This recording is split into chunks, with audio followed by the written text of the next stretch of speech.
Hello, this is VK3 Alpha Mike Lima doing the usual Saturday night stream. In fact, the last Saturday night stream that I'll be doing for 2021. Next week we'll have some social things that we've got to do with our family for Christmas.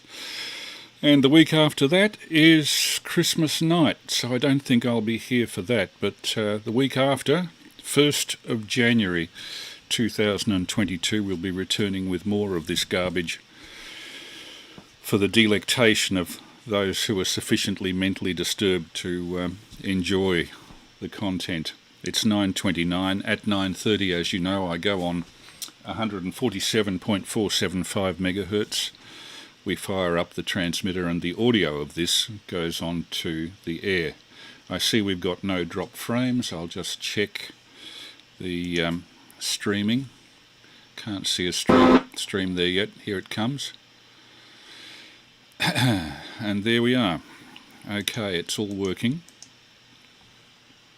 Drop frames 0.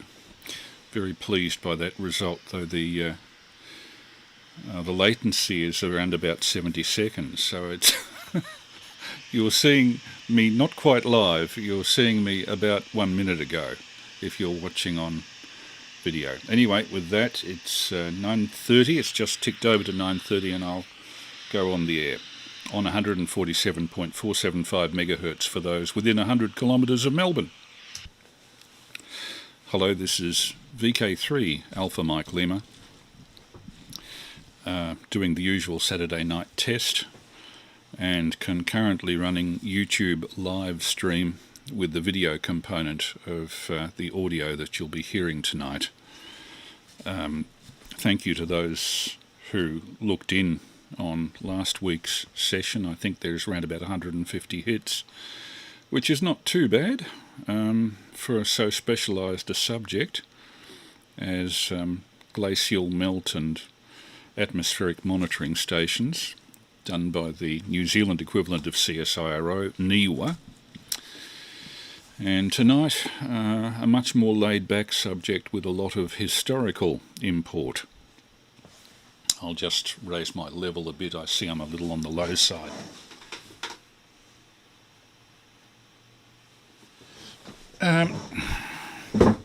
So tonight's subject will be cable trams, the subject of a major book in 1970 by John Keating. I'm holding it up to the camera at the moment. A book called Mind the Curve, which apparently was the thing that the cable car conductor would shout as the cable tram went round a curve, because they would have to disengage the cable on the curve, and the inertial force behind the cable tram would carry it hopefully round the curb, and if it didn't, people would climb out and push. An entirely mechanical system, cable cars, driven by a moving cable in ducts under the road, and there were engine houses to drive those cables on the corner, for example, of Nicholson Street and Gertrude Street. There was another one in Bridge Road out near the Hawthorn Bridge. Only the facade of that one survives. The Nicholson Street one prominently survives almost completely, including some of its underground workings, which we'll speak about later in this video. In 2008, I wrote a paper in association with Clint Turner, KA70EI, in Salt Lake City, and Mike Groth, VK7MJ, down in Tasmania.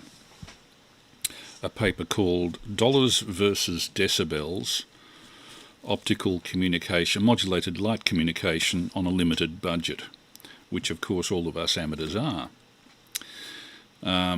And was invited to present it at an optics conference in Silicon Valley called Photonics 2008 at the Marriott at San Jose.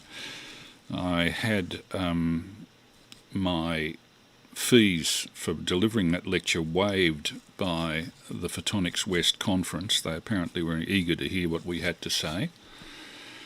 And consequently my wife couldn't come with me, and to give her a view of what I was seeing and doing, I videoed a tremendous amount of the travel I did over there, including the trip through San Francisco. My brother-in-law Terry was then lecturing at University of California, Berkeley, in the East Bay of San Francisco. You'll see his house of those days in a few moments. So in January 2008 I took the plane, initially from Melbourne to Sydney, and then from Sydney on a 13-hour flight across the Pacific to San Francisco International Airport, where the big jet engines roar.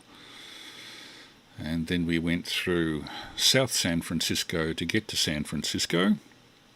South San Francisco, renowned for that song by Woody Guthrie, I think, Little Boxes on the Hillside, and you'll see the little boxes in a moment. Anyway, I'm going to take you back 14 years. I'd point out that the video is not shot or edited in the way I would do it now. I, at that stage, had only my first digital camera, which was a Canon, and it could shoot video at a pinch. It was intended as a still camera, but it only shot 480p, and it shot it in 3:4 ratio, rather squarish pictures, which we're not used to seeing these days. So you'll see that in its original ratio. And the quality, in view of the fact that it's only standard def, is not too bad. I've upscaled this to 1080p with some considerable success. Not quite the definition that you'd expect out of an original 1080p image, but nevertheless not too bad. So that being said, I'll take you over to the video. And please, if you want to see this, you should feed into Google, for those listening on radio. Feed into Google the search phrase VK3AML 11 December 2021. That's Google the phrase VK3AML 11 December 2021, and that should take you to the YouTube live stream that I'm currently running, and you'll see the video that goes with the audio. Okay, that being said, here's the video. To San Francisco and Utah, lecturing on modulated light, Photonics West 08 conference and the Utah Amateur Radio Club, January 2008. We went to San Francisco via a Qantas plane, and I borrowed this. I didn't shoot this actually. I wasn't actually sitting out on the wing of the plane, but it was a 13-hour flight, pretty taxing for anybody, particularly a 54-year-old as I was by this time. And try as I may to get some sleep, I wasn't very successful. In those days the only video screen was a big one, a projector halfway down the plane, and you could listen to it via headphones. But we eventually landed at San Francisco International Airport, you see at the bottom left there, and I took the Bay Area Rapid Transit train north, and this is South San Francisco, which Woody Guthrie immortalised with those words, little boxes on the hillside, little boxes made of ticky-tacky. Little boxes, little boxes, little boxes all the same. There's red ones and pink ones and blue ones and yellow ones, and they're all made out of tacky-tacky, and they all look just the same, and they certainly do. Follow the red line up and you'll see that we went first through underneath San Francisco, then underneath the bay, across to Berkeley, which is the top right. And this is Berkeley Underground Station. The whole of the Bay Area Rapid Transit system, really 90% of it I think, is underground, and Berkeley is no exception. This is on the East Bay of San Francisco.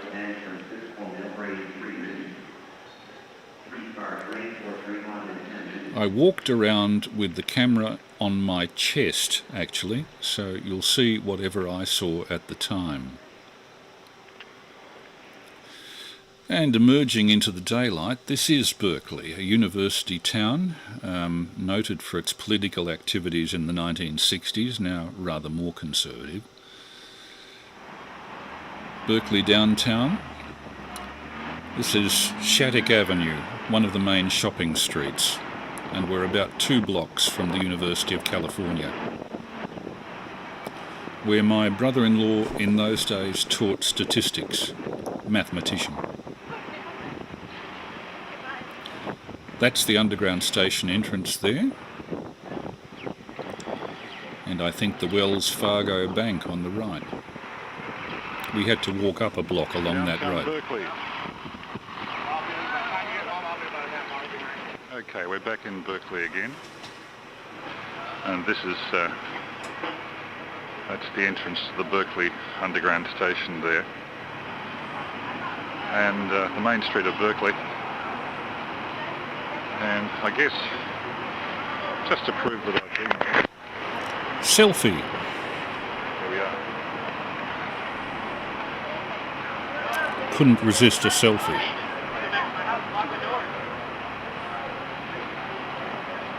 Typical day in Shattuck. This is Berkeley train station at the evening peak. I'll take a C60 degree. That's Shattuck.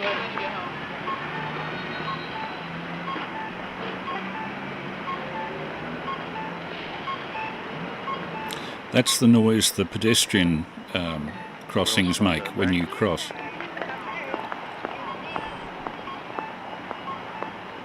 A bit different to ours. At least ours don't cuckoo at us. And then I reached my brother-in-law's house, which is the one at the back of this series of units. A very attractive kind of mock Tudor place. This is the entrance hall. And my rooms were upstairs. This is their kitchen and living room downstairs first. Well, it is unusual. Brother-in-law Terry was on the phone. There is no obvious candidate for either party. And the kitchen actually had bottles of Vegemite on the shelf, so I felt That's right Kelly at and home. Terry's kitchen, Prue. And my room was 2 floors up in the attic, which is this room. Those little corner windows up the top there, the next morning, when I looked through, there was considerable fog, but I could just see Alcatraz Island on the horizon, and also Treasure Island, and vaguely in the mist, the city. Then walked north from there, through the Berkeley University campus, which is what this is. Here's a panoramic shot, series of pans taken from left to right in the main central square of Berkeley. Very pleasant area. It actually has a lot of gum trees planted on campus, and this is a monument to the 1960s demonstration that this little circle was not subject to any administration. One of the best record stores I ever saw, a place called Amoeba in Telegraph Avenue. It was enormous. You can see the number of stalls and records and people. I suspect that this may have been obsoleted by downloading these days, but in those days this was where to come for obscure records. They also had a radio shop. This is called Al Lasher Electronics. Thoroughly recommended. I bought some transmitting variable capacitors there. Then we hopped on the Berkeley Underground train to go to San Francisco City.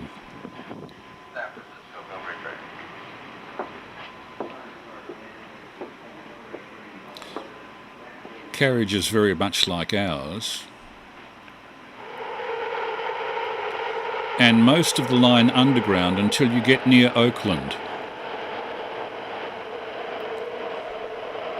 I actually briefly got out at Oakland to have a look around. It's a fairly rough neighbourhood, predominantly Afro-American, but I had no trouble there, probably because I was an immigrant rather than being a local American white. This is the Oakland Mall on Saturday morning, the 19th, and as you can see it's fairly quiet here, fairly close to unoccupied.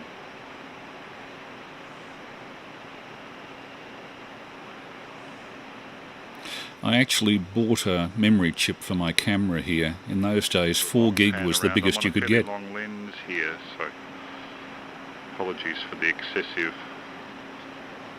detail, but this is a fairly modern mall area. As you can see, skyscrapers everywhere.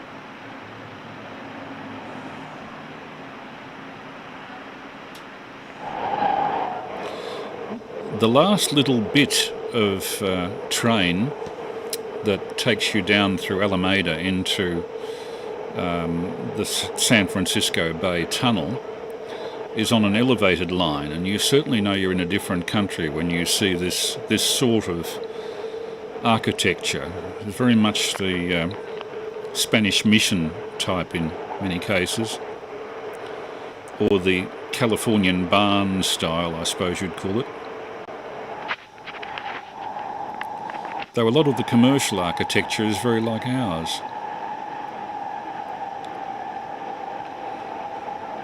I must say, the Bay Area Rapid Transit system, of which you're watching from a carriage, very cheap. I think from one side of San Francisco to the other, from San Francisco South Airport right through to Berkeley, through the tunnel and all, I think was something in the order of $1.50 American. That would be about $2.50 Australian.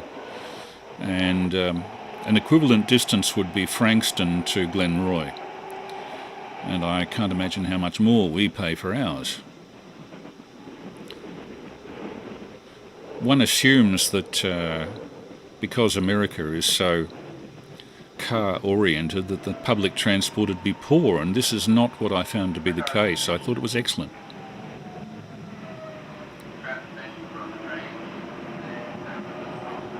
I think this was one of the last stations before we went into the tunnel. Reminds me a bit of North Sydney. MacArthur Station. And you can tell how long ago this is by the size of the laptop that chap is carrying. It would be considered a clodhopper by today's standards. The Alameda Wharves are down there, and for those who are interested, ham radio outlet HRO is somewhere down in the commercial vehicles halfway to the horizon there. That's looking the other way, north.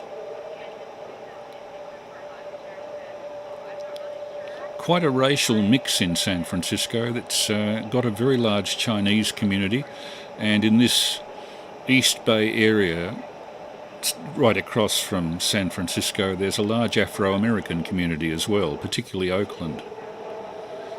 Incidentally, for those who are into vintage recordings, Oakland was the centre of recording in the 1920s for the West Coast.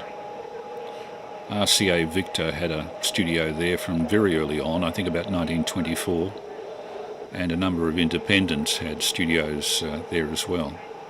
RCA Victor was the American company that tied in with HMV in Australia and Britain.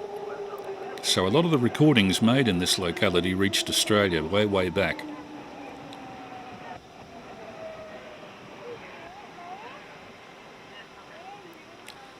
You'll forgive my West Oakland. Here we are, very close to where the RCA Victor recording studio was in the 20s, in the last 20s, I should say.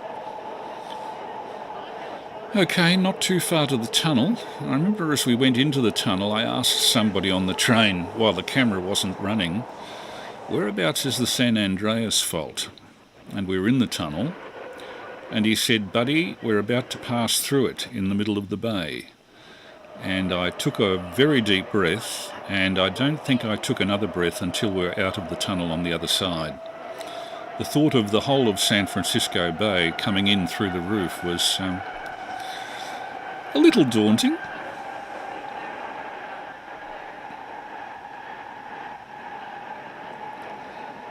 And I think we're about to go down into the tunnel about here. This is the dock area of Oakland.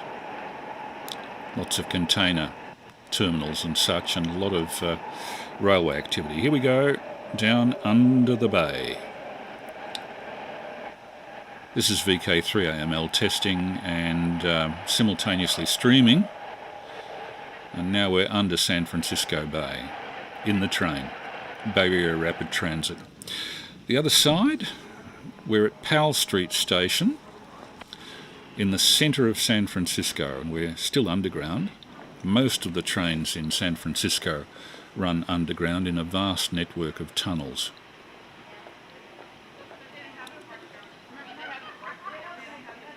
The stations are laid out not unlike the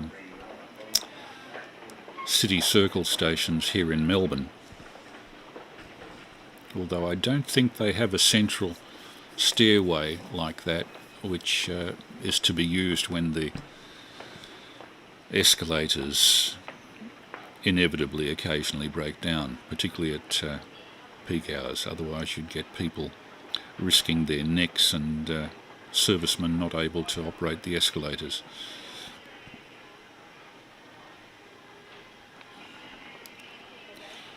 And the barriers are quite like the barriers at Flinders Street. They respond to a ticket being shoved into a slot, or at least they did in 2008. So we shoved it in and we got through. Now looking for the entrance. I see some light there, so we made for the light. Up the final escalator, and I think this was my first view of the city of San Francisco. I didn't know what to expect. I knew that it was a city that had retained many of its original 1920s buildings, but I didn't know how modern it would be. And we're in Powell. We're actually in Market Street, San Francisco, near the corner of Powell Street. Market Street is the original main street of San Francisco, though the commercial area tends to have spread up the hill up Powell Street somewhat. And now a walk down Market Street. It was winter, of course this is January, which is winter in the northern hemisphere. San Francisco is at 38 degrees north latitude. We are at 38 degrees south latitude, so their weather is very much like Melbourne's. Hawkers' platforms on the street there. You don't see those in Australia so much. I don't think they're actually allowed. I'm not sure.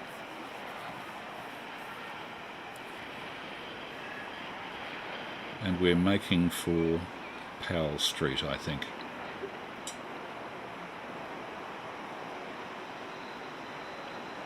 There's a trolley bus on the right. You'll notice it's got no rails, but it actually picks up its power from overhead lines with a pantograph. So they have buses, they have trolley buses, electric trolley buses, they have the cable cars, they have it all covered really.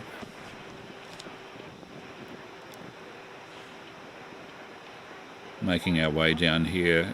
When you're an Australian in a foreign country, particularly America for the first time, you expect to see 2/3 of the people carrying guns.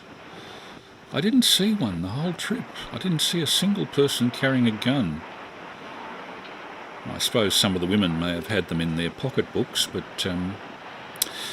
not visible anyway. And I didn't see any personal violence going on either, which was rather nice. Powell Street, another trolley bus. Now, oh yes, we saw quite a few evangelicals on street corners screaming judgment of their fellow human beings for their fornication. And how dare gay people exist? You're all damned, you're all damned, this guy was shouting out. Liars, thieves, mockers, fornicators. I suppose I'm in the mocker category. That means I'm going to hell. Oh well, at least they have an interesting clientele down there. Unfortunately, that type has quite a political clout in their electoral system, so one has to take this with a grain of salt.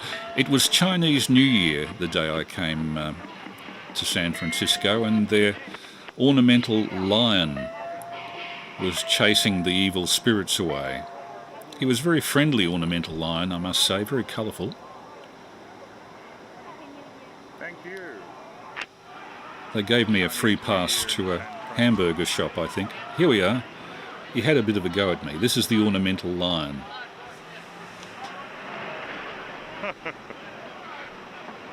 Whoa! A lot of work in that, actually. I might joke about it, but it's a very nice piece of handiwork, and it's great to see Chinese community. There's a shoe shine boy. There was a sign there saying that they expected to be paid if we filmed, so I moved off fairly quickly.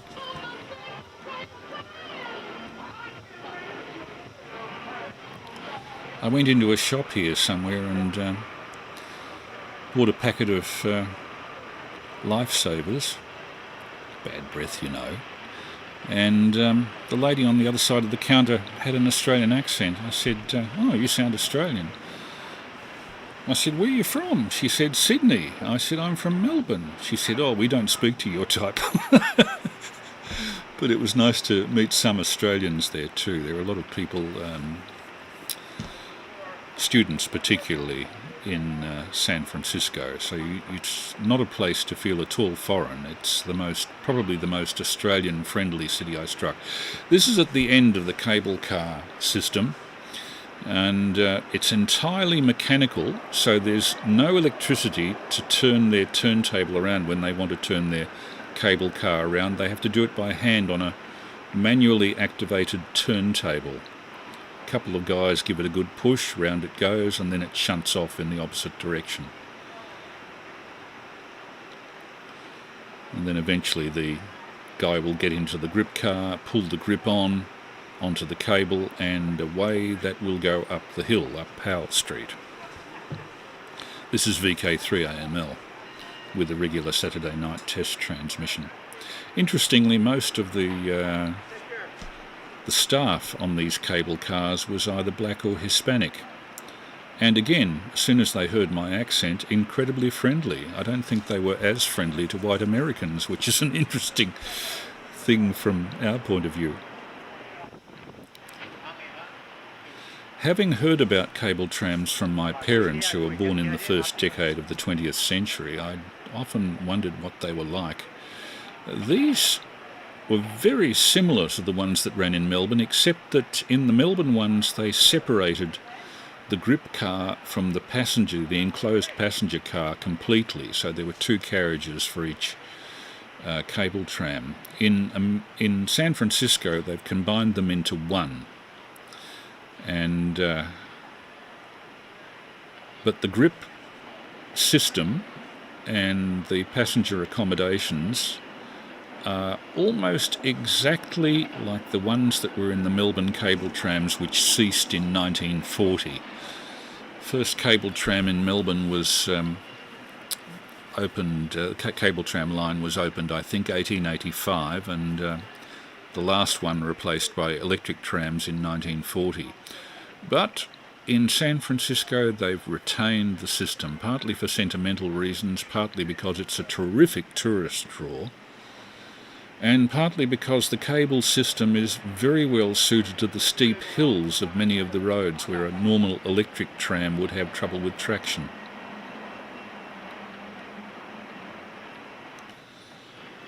My favourite record shop, Rasputin Music and DVDs. I don't know whether they've survived the download revolution, but I spent many hours in there. There was a fifth floor to the building. That's a typical interior view, and you go up through about 5 floors. And nearly the whole of the fifth floor was all silent films, silent film DVDs. It made the range that we can find in this country look, well, insignificant. And so I revisited there several times on the corner of Powell Street, near the first cable tram station. And that's looking up Powell Street and the way we're going to go. I've included as many of the stills that I took that time on this video as possible, because their definition is way higher than the video that I was able to shoot in 2008. And we'll be getting on to that tram in a minute. Terminus, they're turning the car around. They actually had to push it around, as you can see, although it's so beautifully balanced, that turntable, that it can be pushed around very easily by one man. As you'll see, here he goes. The Powell Street terminus, the Market Street terminus, I should say, on Powell Street. And that's the way they turn them around at the end of the line. You have a choice of sitting outside by the cable grip man or inside under cover.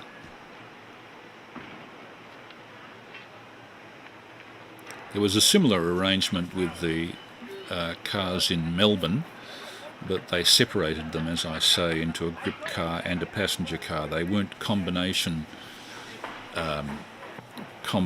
vehicles like this. At least most were not.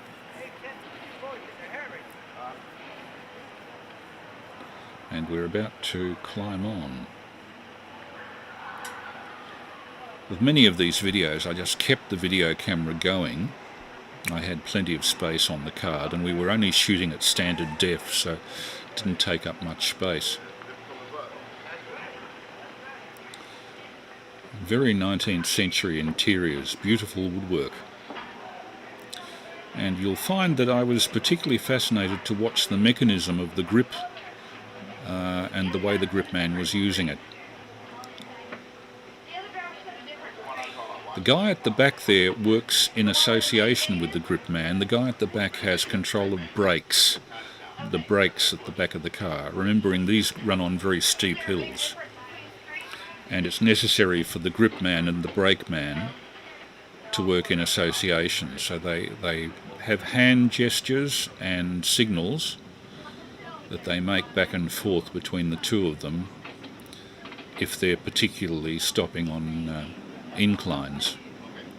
There's a brake pedal behind him there, and you'll see the hole in the bottom there where the grip goes through into a slot in the middle of the road, and that in turn drops into a cable duct where the grip for the car actually pulls the whole car system along. And he pulls it back, the grip grips the cable again, and away we go. The cables were made of steel cable, quite thick, about 1.5 inches thick, all surrounding a hemp core, basically a rope core. And the idea of that was that when the grip gripped the outside of the steel cable, it would squash the core a bit to increase friction. Steel by itself would not have worked. Frequently people choose to stand on the running boards because the speed of these things seldom exceeds 20 miles an hour.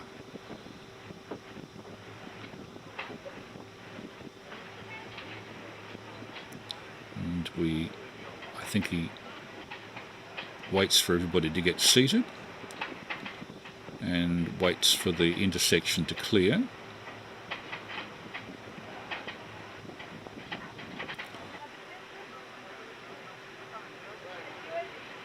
And I was watching the grip man's actions at this point.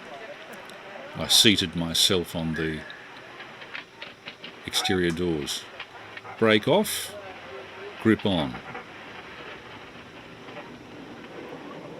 The cross streets are level, and the area between the cross streets tend to be very steep.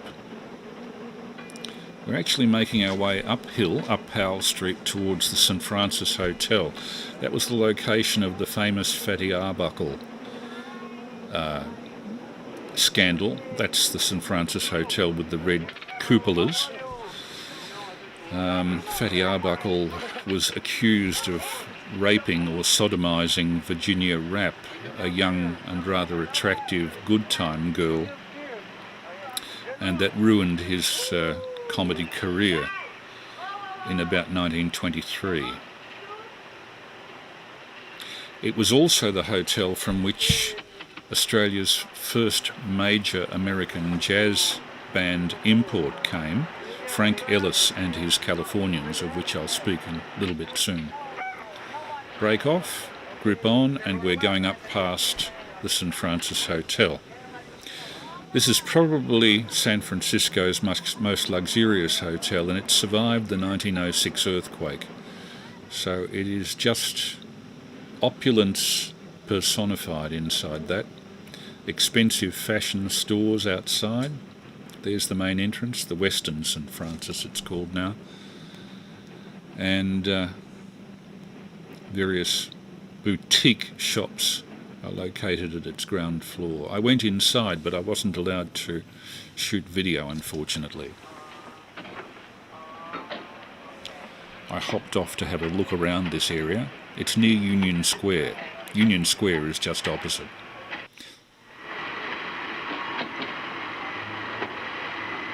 Enjoy your trip. People were very friendly.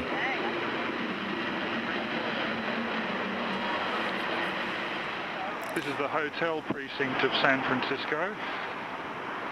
And if I pan down to that corner on the right, the tall building on the right there is the Hotel St. Francis. And that's where Frank Ellis and his Californians came from in 1923. So that hotel on the right is one of the birthplaces of Australian jazz. And that is Frank Ellis and his Californians. They came out in 1923, as I say, and they were the first American jazz band to be imported to Australia. They caused a huge splash in the public music, in the pop music Another view field. of the St. Francis Hotel. Quite tall, as you can see. It must have been spectacular in the 20s. Unfortunate sound effects behind me are coming from an outlet of the Disney organisation, but that's where a very different type of music was around here in the 20s. The last 20s, that is. And there's a good look at it.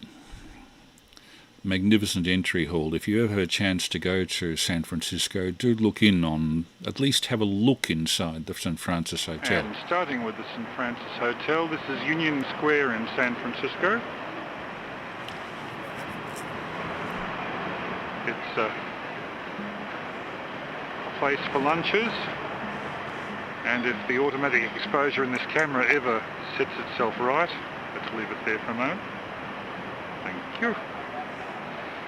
Place for art exhibitions too. Union Square. This is the Drake Hotel. I think Bing Crosby's first record in 1926 was cut with the orchestra from this establishment. The Drake goes up quite a way. This is Powell Street, San Francisco. Large building in the middle is the St. Francis Hotel, the Drake on the left. If I pan up the road, this is one of the streets with the cable cars. And that slight rumbling noise you can hear is the cable going through the channel in the road. Another view taken with the stills camera with much better definition. And then back on the tram.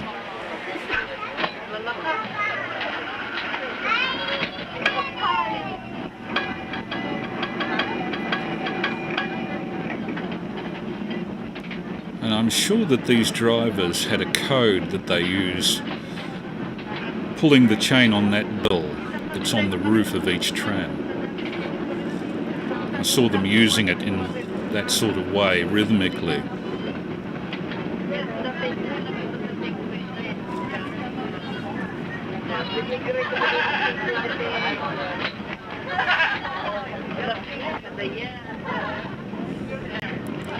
People are advised that if they stand on the running board not to lean back, because if somebody leaning back on a passing tram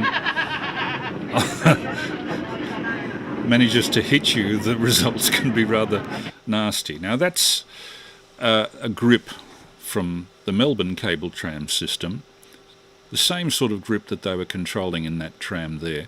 If you look at the bottom there, there's the cable, a section of cable as a demonstration cut off to show how the grip works. You pull that lever and the haulage cable is gripped by two very sizable iron jaws. which are connected to the body of the tram to pull it along. On the left, notice that there are two batteries there, two sizable batteries. They're needed for night operation because there's no other way of getting electricity into the cable tram. It's entirely mechanical. There's no connection to the outside world electrically. So all of the lights have to be operated from batteries charged nightly. At this point we're going up Nob Hill, the Turak of San Francisco. Adjacent to Chinatown. And I go that way, right?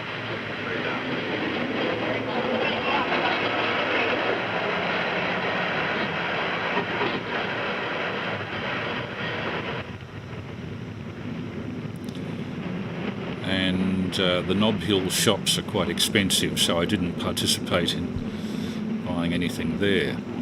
Notice the angle we're going up. Some of these streets approach the 30-degree mark, and no electric tram would have sufficient traction with the tracks to do this sort of incline. Cable cars are ideally suited to San Francisco, and it's interesting. This was the first city that adopted the cable car idea in the 1870s. Melbourne kind of followed suit. Now, in this area of Powell Street, there were some scenes shot for the famous Alfred Hitchcock film Vertigo. Some scenes involving the star of that film, a blonde lady whose name I've forgotten, but anyway, we're getting up near the top of the hill, Powell Street, and up the top of the hill there is the engine shed that runs the cables under the road.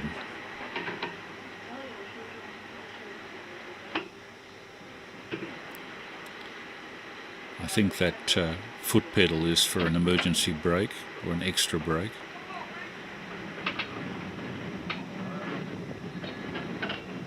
And there's quite a bit of leverage required for the brakes on this, as you could see, both the back one and the one under the grip.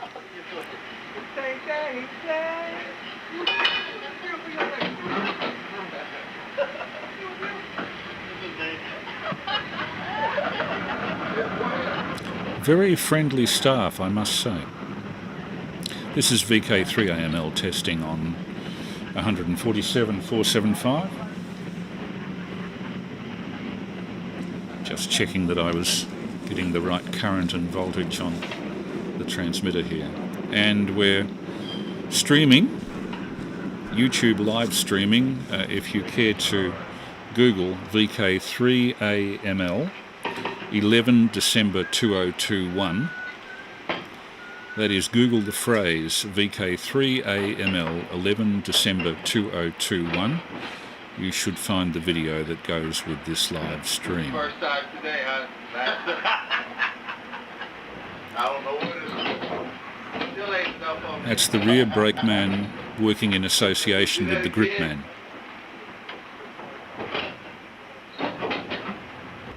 They had a bit of a locking of the brakes there, so. Let off the rope. From memory, the cars do a bit of a tight turn here, and then we come to the cable engine shed.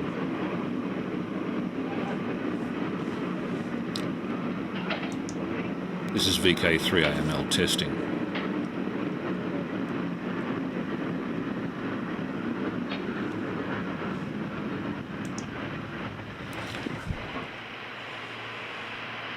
Bear with us on this rather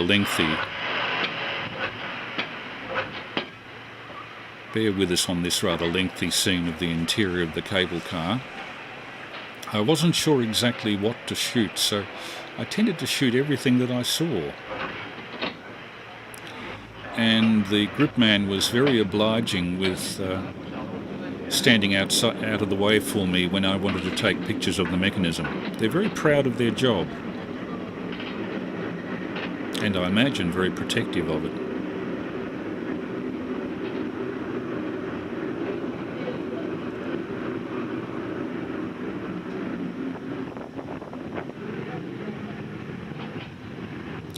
And here's a turn. Now, reverting to Melbourne, this is our cable tram system. As you see, the grip car on the right was separate from the passenger car on the left. That was a major difference between the Melbourne cable trams and the San Francisco ones, but the early San Francisco ones were quite like that. That's a photo taken in 1925 in Melbourne, and some illustrations from 1885, including the car shed out near Bridge Road, Hawthorn Bridge.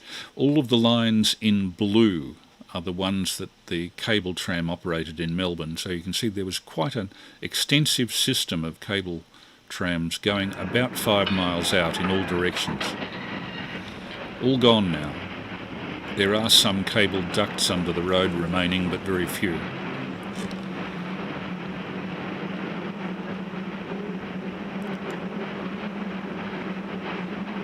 Heading up the hill through some of the more expensive tenements of San Francisco on Nob Hill.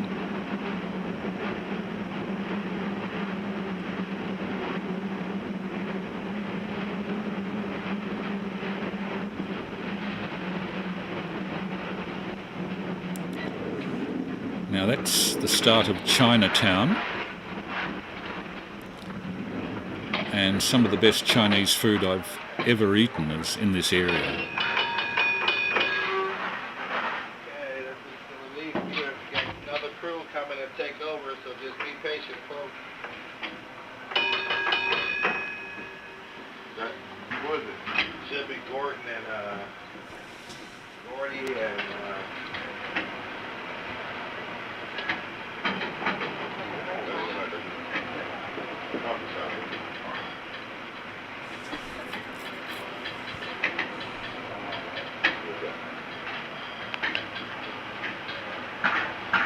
Woman there saying, "There's a guy videoing everything." Well, what does she expect? I've come 8,000 miles for this. I might as well make the best of it.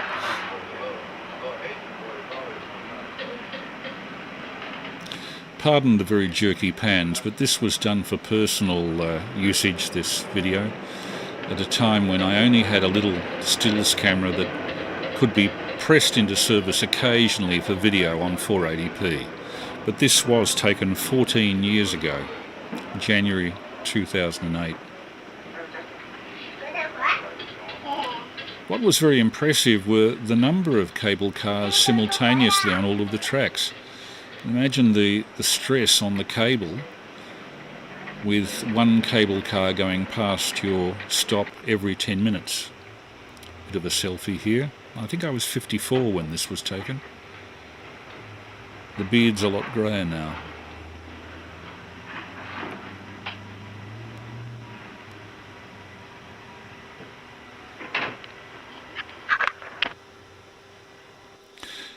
And Jackson Street, corner of Powell, I think.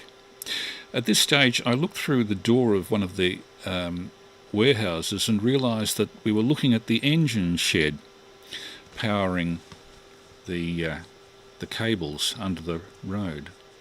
And this has been set up as a museum. Very good museum, but the extraordinary thing is this is the equivalent of the building on the corner of Nicholson and Gertrude Street you see there, which is our original cable engine shed for the city. There's where the cable cars used to go in, and at the back there was a door that allowed the cable cars to go out. And this is the Bridge Road cable tram shed. The front wall of that only survives in Bridge Road. The cables themselves still survive. This one is part of a fence in Wattle Park. So that's a fence cable that was last used for the trams in 1940. That's the bottom end of, I think, King Street in about 1895. And this shows the interior of some of the cable tram engine sheds in Melbourne, the steam engines, and there are the cable haulage winches. Now look at the bottom illustration there of the cable driving sheaves, and you're about to see those surviving and in action in San Francisco. This is all 130 years ago in Melbourne, but over This is there... the entrance to the San Francisco Cable Car Museum. And as we walk into this lobby area, an old 19th century amusement machine here. And that's a driving sheave. Wooden driving sheave for the cables. Time clock there. Now let me take you up the stairs and you'll see approximately what the Melbourne cable tram sheds had in Gertrude Street, corner of Nicholson Street, all those years ago. We're about to look down on it. Right down here. And that extraordinary equipment, now electrically driven, is what drives the cable under the road.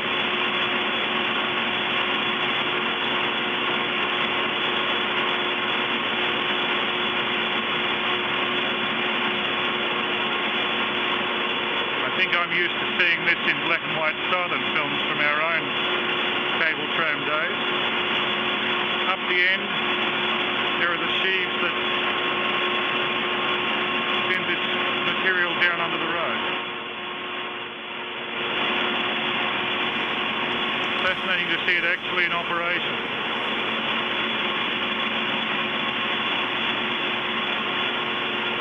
Those are very big sheaves, and they're transferring a lot of power to that system. One of the early dummy cars. Let's just have a look. That's more like the cars we had in Melbourne. But much older. Sydney Street Hill grip car number 8. The only surviving car from the original 1873 fleet, making the oldest cable car in the world, this one. See if I can get a better shot of it.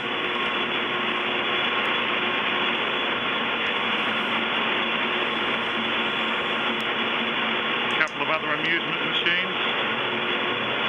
Some of the instruments used for maintaining the cable.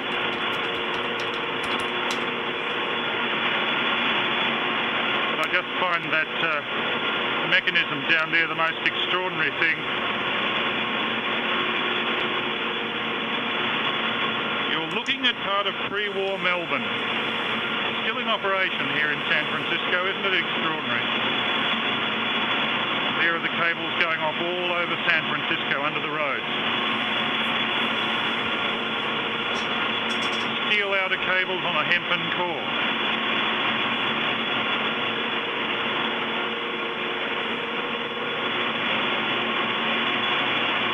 Here's a device that shows how the cable grip operated.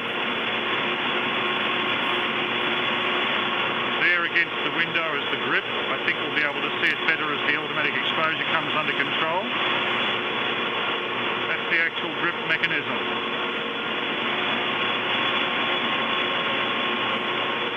Another one here.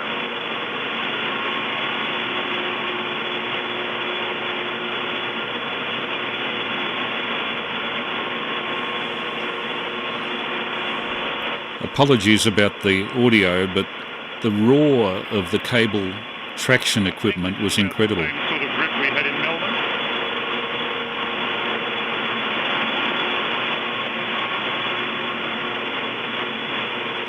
This is VK3AML testing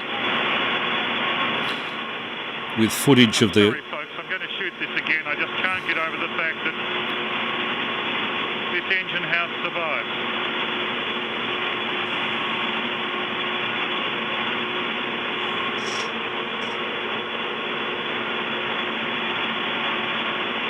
Reels of cable over in the far corner for repairs.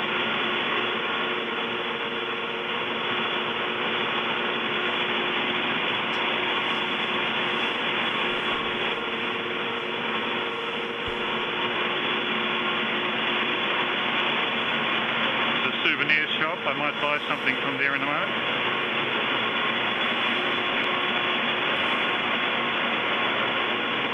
Car number 46, there must be a story here. Oh, the Sutton Street dummy. Trailer number 54. By 1881, the Sutton Street line had joined the ever-growing expansion of the city's cable rail system. This line travelled from Market Street at Sanford Street along Sutton Street. A horse car line connected the Market Sanford Street's terminal with the ferry building. This is one of San Francisco's favourite shopping rides. Anyway, this is more the Melbourne style, so I'll get a shot of this.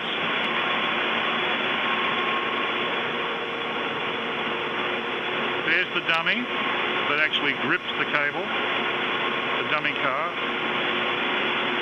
And there's the passenger car. Let's have a close look. Isn't that something? Could have come straight out of Melbourne.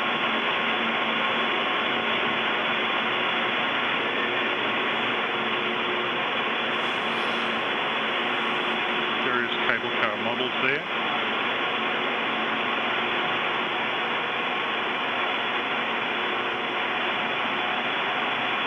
The Presidio cars. Only a small car, this one.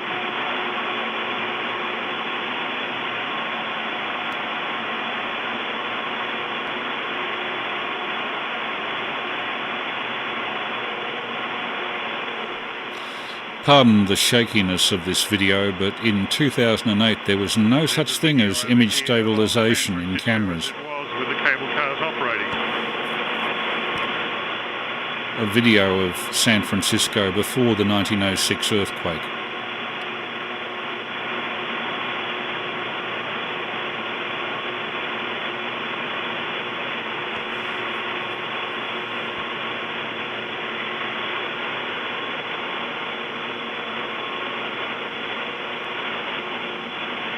I can thoroughly recommend this museum to anybody who's interested in the history of transport and technology.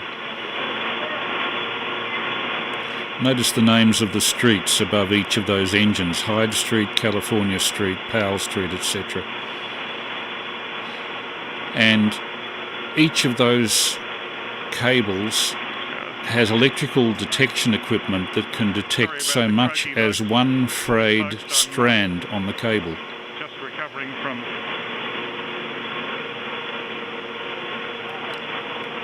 I think I said there that I was just recovering from jet lag. It was very bad after a 13-hour trip across the Pacific. Souvenir shop.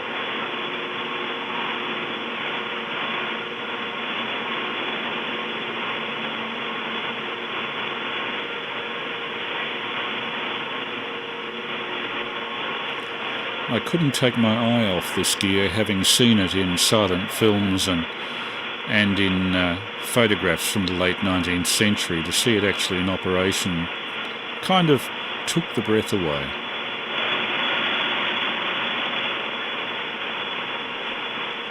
And now down to the crypt.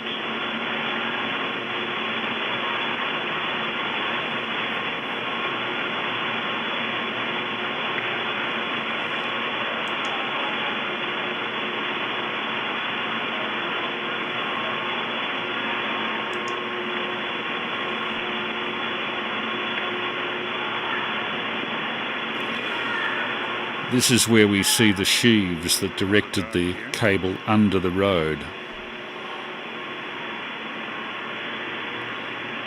You might be able to see the sheaves that take the cable down under the road. Now, Up there. I believe that the sheave and part of the duct for the Nicholson Street line is still underground in a tunnel accessible below the building on the corner of Gertrude and Nicholson Street, but I haven't had that verified. Only one person has told me that they actually saw it, but I don't know whether it's to be believed. That would be the mechanism, of course very dusty and unused now, after How long would it be? 1940? 80 years? Really dark, I'll have to... There we go. There are a series of sheaves, of course, directing different lines to different ducts, and I tried to do the best I could with virtually no light. Into the cable duct under the road.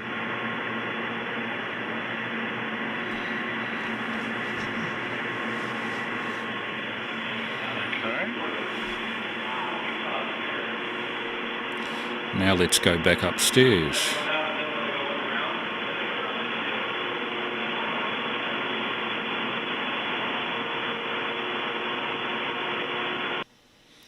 Couple of still photos I took just to be a little bit higher in definition.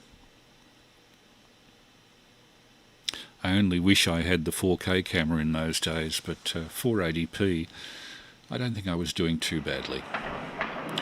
Back onto the cable cars. For a trip, I think, to Fisherman's Wharf down the hill.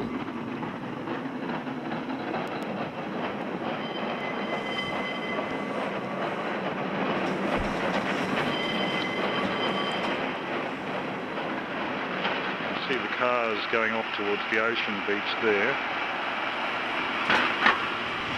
And if I follow this track around, you can probably hear the jangle of the cable under the road there.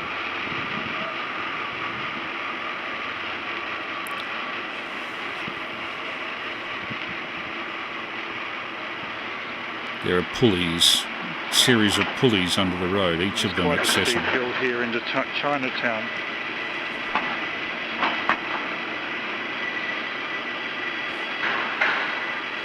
A bus, strangely enough, coming up rather than a cable car.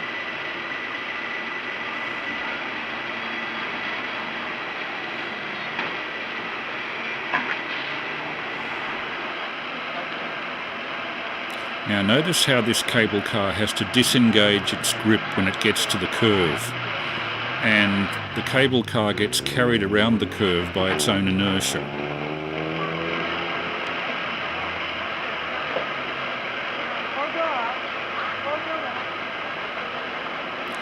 Purely driven by gravity at that point.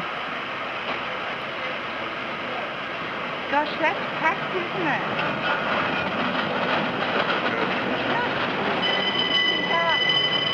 It's just riding on the back. Is this the one? Oh. And that's looking down one of the steepest roads in San Francisco. Vans and campers prohibited because they'll tend to cascade down the road. Like most steep parts of the world, it's volcanic. The last big earthquake, 1906, and they're waiting for the next one. And this is rolling down Hyde Street towards Fisherman's Wharf. A tourist area. Rather overpriced, and I thought rather overrated, but Fisherman's Wharf is where you take the ferry out to Alcatraz. I'm sure Jeff, VK3VJS, if he's listening in or looking in, will have done the trip many times. There are those batteries for the lighting. See on the left there, bottom left? Underneath the seats, that's the only way that these cars are connected with electricity. It being an entirely mechanical 19th century system, there's no other way to get electricity onto the car except by battery. I think the original lights for these cable cars for night operation were acetylene, or could have been carbide.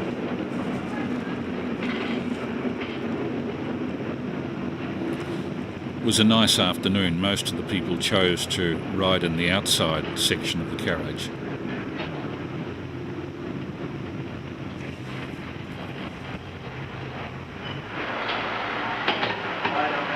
More of the batteries under there, notice.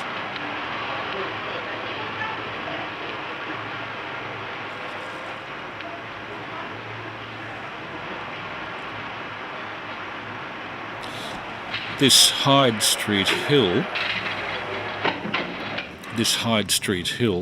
actually appears as a scene in the film that many of you will have seen called On the Beach. There's a section where the submarine, headed by Gregory Peck as the captain, sails into San Francisco to see if anybody survived the nuclear holocaust. And the periscope is shot up and he looks around, obviously from somewhere near Fisherman's Wharf or off it, and looks up Hyde Street with a telescope to see absolutely nobody there. They must have shot that very early on a Sunday morning. This is the Hyde Street terminus of the cable car system, where lots of tourists go to eat, but I took one look at the menu prices here and decided that a less expensive suburb was more appropriate. I did, however, look around, and there's the turntable at the end of the system where they turn the cars around.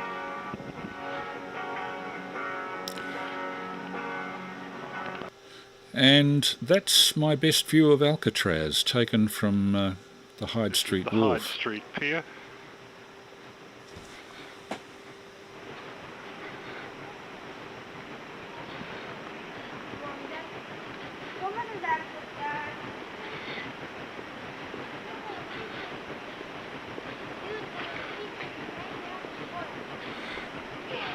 One of the old house ships.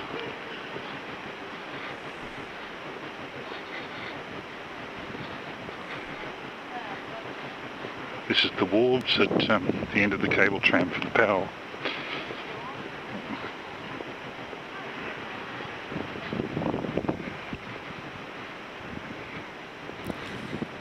We're actually facing kind of north there, so west is over to the left. And this is mid to late afternoon.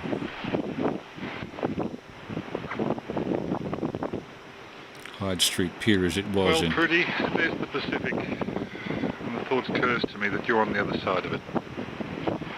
I was missing my won't be here wife. for long, so we're on our way.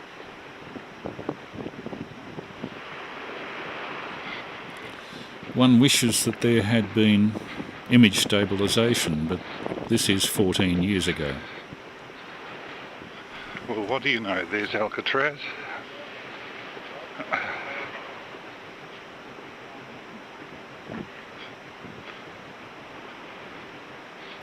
Several scenes of the Birdman of Alcatraz and his release were shot on this pier.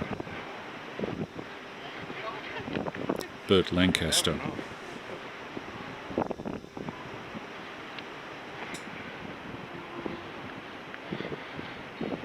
It was fairly late in the day, so I had to do all this fairly quickly.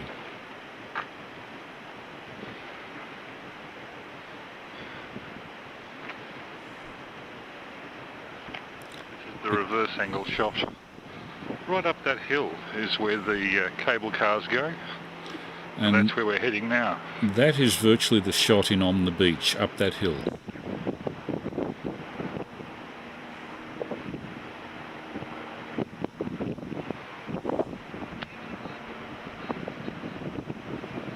The ship on the left, square rigger, is called the Balclutha. And another view of Alcatraz from that position. I didn't go out to Alcatraz because this is the last day we had in San Francisco. Looking up, that was the view from On the Beach, and then we get back on the cable And I'll tram. join the queue.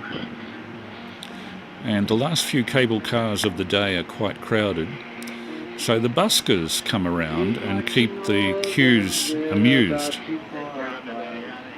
Or, depending on how bad they are, keep them hating the music.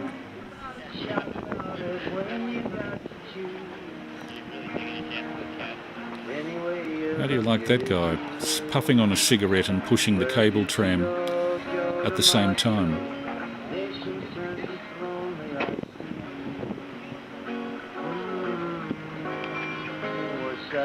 I'd better fade that down before the copyright laws get imposed on the Mrs. Robinson tune, plus the bad rip. I wouldn't mind paying the copyright fees if it was a decent version, but that one wasn't.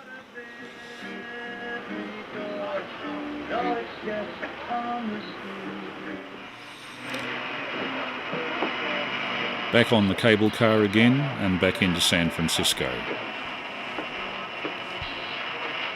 A close view of the grips. I think one is the brake and the other is the cable grip. And I think the red one is an emergency grip that actually grips the slot in the road. So there are a number of fail-safes for public safety on these things, and there have been for a very long time. It was a very well thought out system. There's my ticket, pictorial ticket. I should have waited. So you paid for you? No, you had to pay. You had your single. So anyway, you 5 of you. Yeah, but he would have had a bag.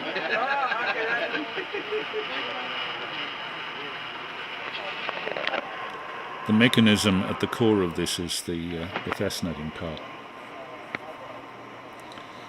And whenever you look through that oval-shaped slot, you're actually seeing the road underneath.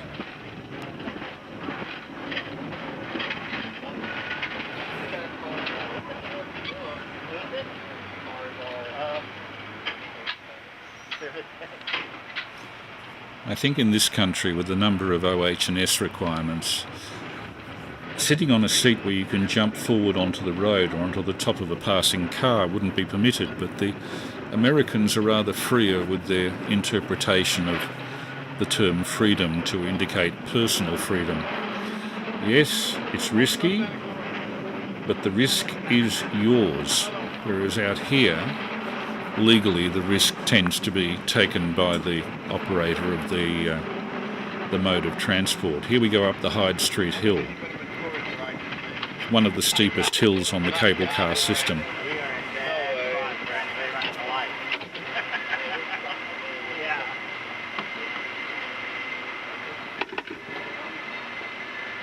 Notice that a lot of these houses, the terrace houses particularly, are timber construction. The point is that this is an earthquake-prone area, and as the New Zealanders found, timber flexes better than brick and mortar.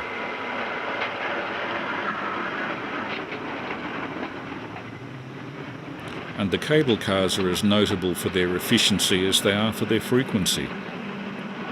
We passed a lot in the course of a day. Notice the slot between the tracks where the grip goes through. It's remarkably narrow considering how much weight and how much tension must be conveyed from the cable to the tram itself.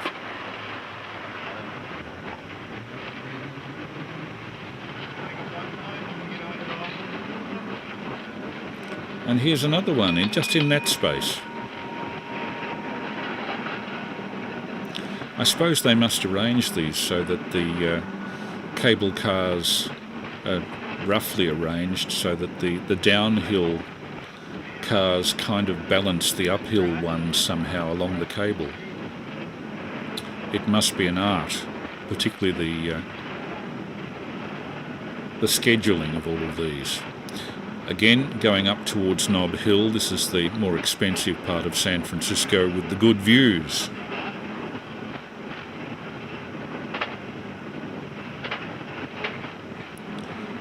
And because the only flat spots are where the intersections are, the cable cars tend to stop in the middle of the intersections. I've often wondered how the car drivers cope with that. They must be used to it by now, I suppose, after 150 years. Sorry, 147 years.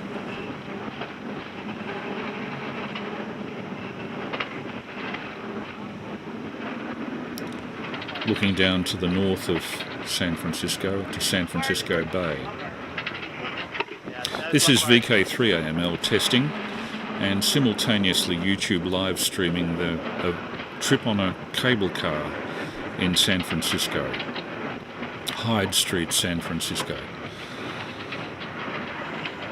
You can find the video component of this by Googling VK3AML 11 December 2021. That is, feed into Google VK3AML 11 December 2021 and you'll see the video that goes with this audio.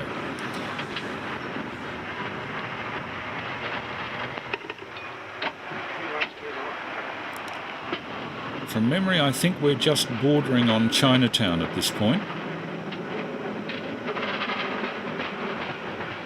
Their Chinatown is rather more diffuse than ours, rather more spread out. There's not a single road with lots of Chinese ornamentation as there is with Little Lonsdale Street, but there is a conglomeration of Chinese groceries and food stores and laundries and all that goes with that. Quite a good Chinese population. They've been there since the gold rush of 1849, which narrowly in California came before the Australian gold rush of 1851.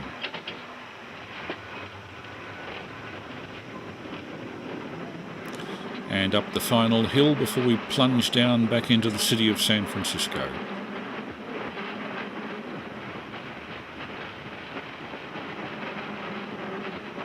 You can see a lot of actual stripes, yellow stripes on the road, not the pedestrian stripes, but stripes across the track, which are, I think, instructions to the cable car driver to throw the grip at that point, that is to release the grip on the cable where it goes around the corner. There's one of the Chinese shops on the left. And this is the vicinity of Nob Hill. Washington Street. There's a cable track that goes down this street to the left, as you'll see. And we're taking it. And the grip back on and up we go. When the grip comes on, actually the sound under the road changes. You can imagine the tension on the cable goes up quite markedly. Everybody on these trips was very friendly. They generally were tourists rather than locals, although you did get a few locals there. There was one lady I asked her if she knew where the particular tram I was on was going. Blonde lady, I assumed she was American. I said, do you know where this is going, by any chance? And she said, and I'll try and quote this in the original accent, "I wouldn't know, love, I'm from Coogee." So I struck out on getting information there, though we both had a good laugh about it. Fairly narrow streets. And notice we're down to a single line on this line too. So I suspect that the cable cars were one way on this track.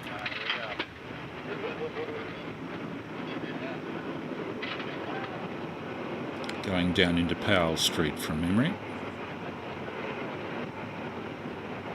Ooh, somebody not being friendly on the left. Keep out sign written across their driveway.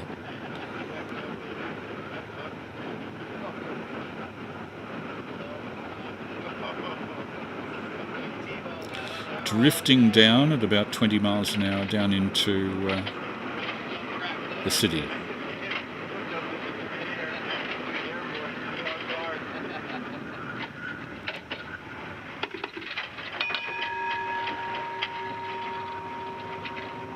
And I think those grip car men must have to exercise with weights to withstand all the RSI they must get from day after day of that lever operating. With considerable force, as you can see by the way he has to tug that damn thing. The Cable Car Museum we're passing, which we looked into earlier. It's also where they park the cars at night. We were in there a little bit earlier. And let me re-emphasise, the Cable Car Museum is well worth your looking into. particularly if you're from Melbourne and have heard about the cable cars. That guy just managed to get back on.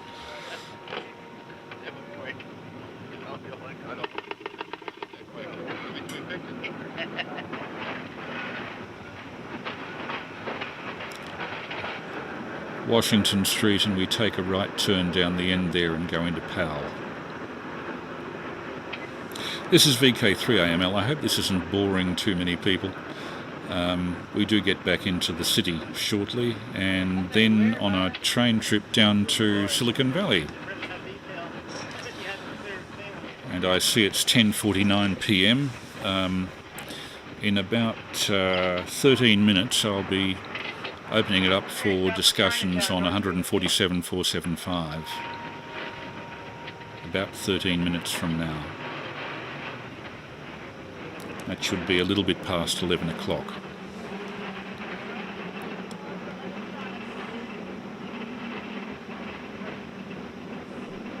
Nice ivied wall there.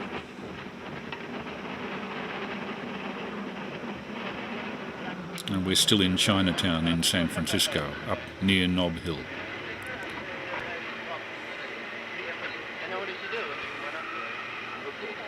And we're finally in Powell Street.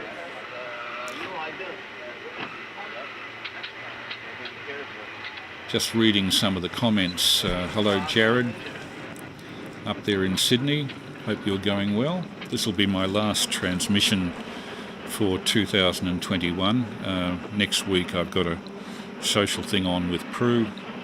The week after that will be Christmas Day, and needless to say I'll be fully occupied with family things that day, but on the 1st of January I should have another presentation of video, hopefully better quality than this. This was shot 14 years ago, so consequently all that I had access to in those days was a 480p video camera, a Canon.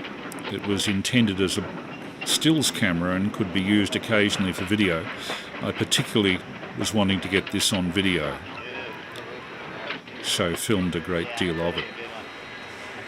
Possibly even too much, some would say. Hello to John Young, who says a cable duct was found in North Melbourne during roadworks a few years ago. I know that there was a section of cable tram duct and rail visible for many years at the Spencer Street end of Burke Street, but that's long since disappeared.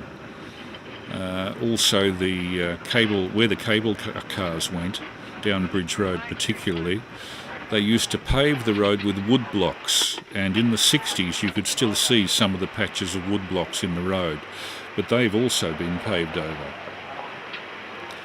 And thanks for your comments, Terry, VK3FTJS.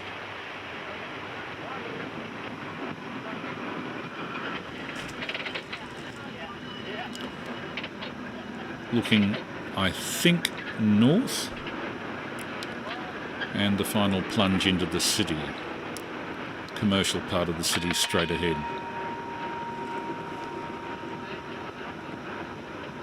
Down Powell Street, back towards Union Square. These days I think I'd do this sort of thing with a GoPro or something similar.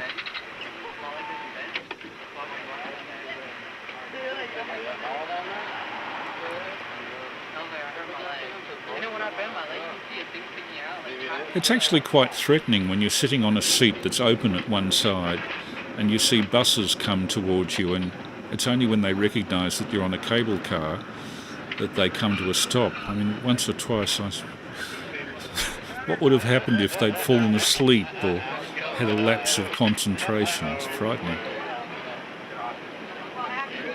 I guess what I'm saying is that this form of transport would be very difficult to implement as a historical artefact in Melbourne because of some of the nonsense of OH&S that Australia tends to go overboard with.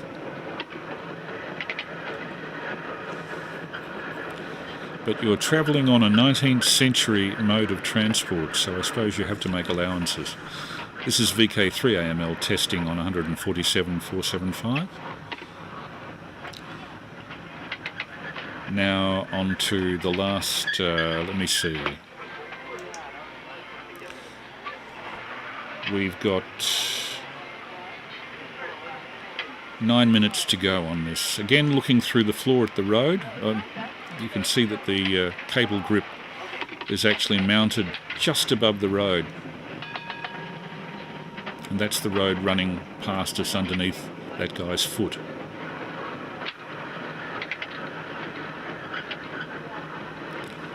The cable grip mechanism in action. And we're passing the St. Francis Hotel again on the right. As I mentioned earlier, it was the place where the Fatty Arbuckle scandal occurred. Union Square on the left. Right there. And by this time it's late evening. Around about 6 o'clock, I think.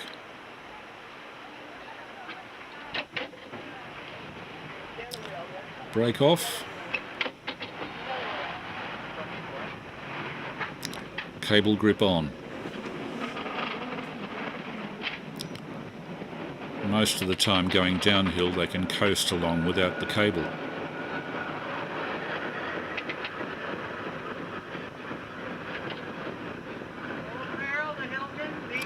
Oh, love in action.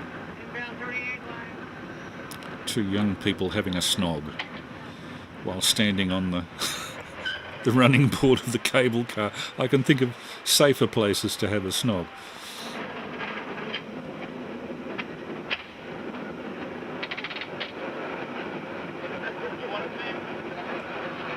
And we're just about at the terminus down here.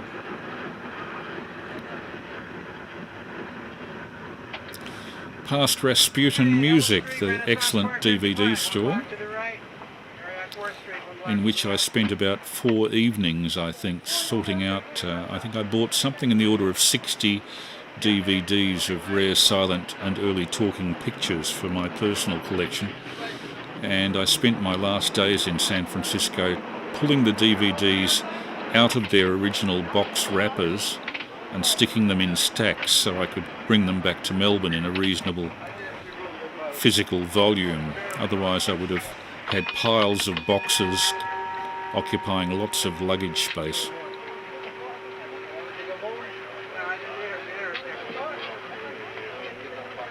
And the lovers depart hand in hand. Can you breathe? Holy shit! I think I got an STD.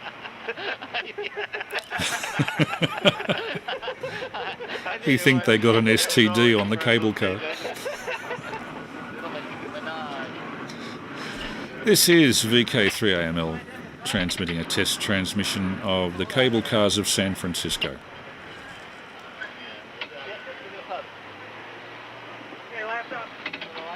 And we're at the terminus. Powell Street near the corner of Market Street.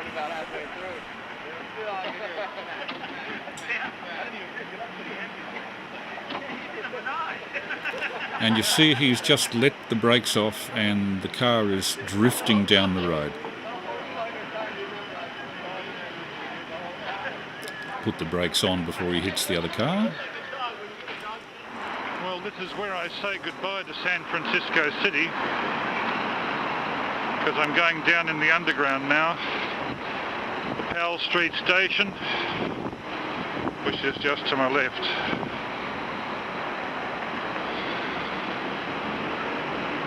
So it's goodbye to San Francisco. Powell Street station, just down these steps.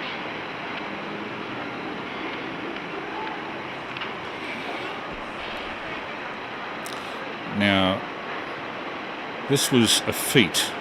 This is trying to take a video while walking down a flight of stairs and looking through a viewfinder. I don't know whether you've ever done this, but to do this sort of a flight of stairs without going A over T is quite a job. Deep beneath San Francisco, Powell Street station.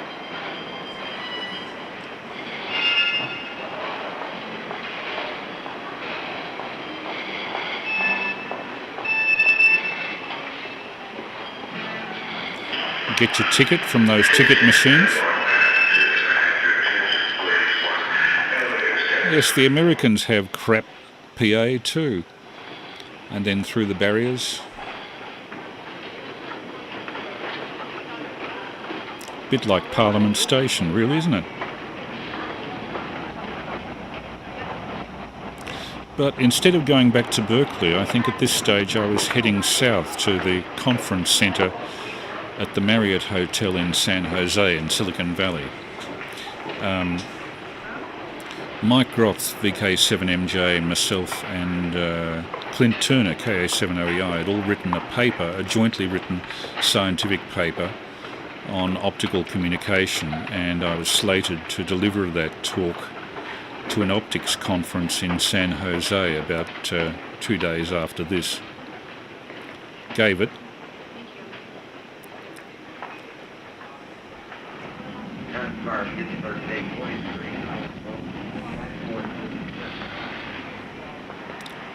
Well, there's the time. It was late afternoon.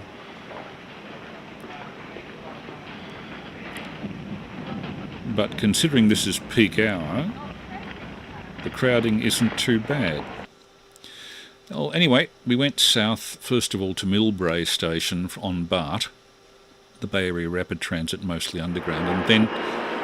This is Millbrae Station on the Sunday, and as you can see, the American trains, the country lines, are two-storied and extremely tall. Must be about 20 feet tall. This is the top level of a two-level train, and we're heading towards San Mateo Station. And this is the 20th of January 2008. Sunday, prior to the lecture.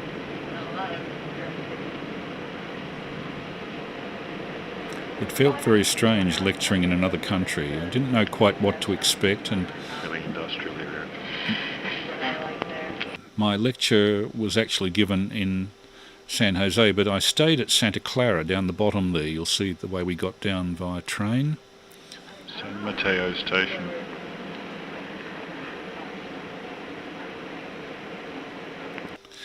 And at Santa Clara, this is my motel room, which looked out on a central courtyard and pool area, very pleasant, except that a pool was not terribly usable when it was 10 degrees C. The last little bit into San Jose, I usually travelled by taxi, and we gave the talk at the Marriott. This is the main street of San Jose,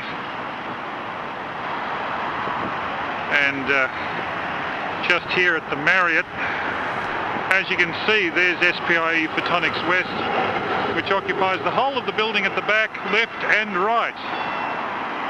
And the planes land fairly low here, as you can see.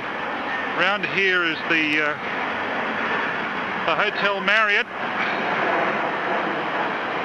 And down there, at the end of the street, the Sierras, which, as you can see, have some snow on them. And yes, this is a tram city. They call it light rail. But the tram lines are running left and right here. And this is where I gave the talk. I'll run that talk in subsequent Saturday night sessions. But for the moment, as I said earlier, we'll be calling CQ on 147.475. It's a good time for me to pour a cup of coffee, because I know when I say I'm going to switch the transmitter off and call CQ, that a lot of people that have been watching on YouTube live stream with oh, listen to that coffee pouring, isn't that nice? A lot of people who have been watching on the live stream are not aware that they've got 30 seconds to 60 seconds of latency between what I'm saying and what they're seeing. So perhaps if you now hover over your transmit buttons, I'll just get my notebook out. I hope that last video was of interest to some people. It's actually the first time I've looked at it in detail in the whole of the 14 years that I've had the material. I haven't bothered to put it together into any cogent order until the last couple of days, and it's interesting to see it at this distance in time. I sincerely hope that they can maintain that cable car system, because it's, I think, now almost unique in the world, or at least on a commercial basis as they're doing it. It's somewhat unique, being originally an 1870s system, which has only had a few 20th century upgrades. I think the main upgrade that they've made to it is that the steam engines that used to operate the sheaves driving the cable in that engine shed proved to be completely uneconomic to maintain and to fire up, so that they switched to electric traction, I think, sometime in the 1960s as a matter of economic necessity to keep the system going. But apart from that, it is a 19th century system that has survived into the 21st. Something to be valued, I think. This is VK3AML. Okay, I'm about to hit the big switch and see if anybody's about for a QSO. So I've just got to change my listening regime to the mixer so I can hear the mix off the radio. So VK3AML now calling CQ on 147.475 and standing by for any calls. VK3ACZ. VK3BLX. We've got VK3ACZ and VK3BLX.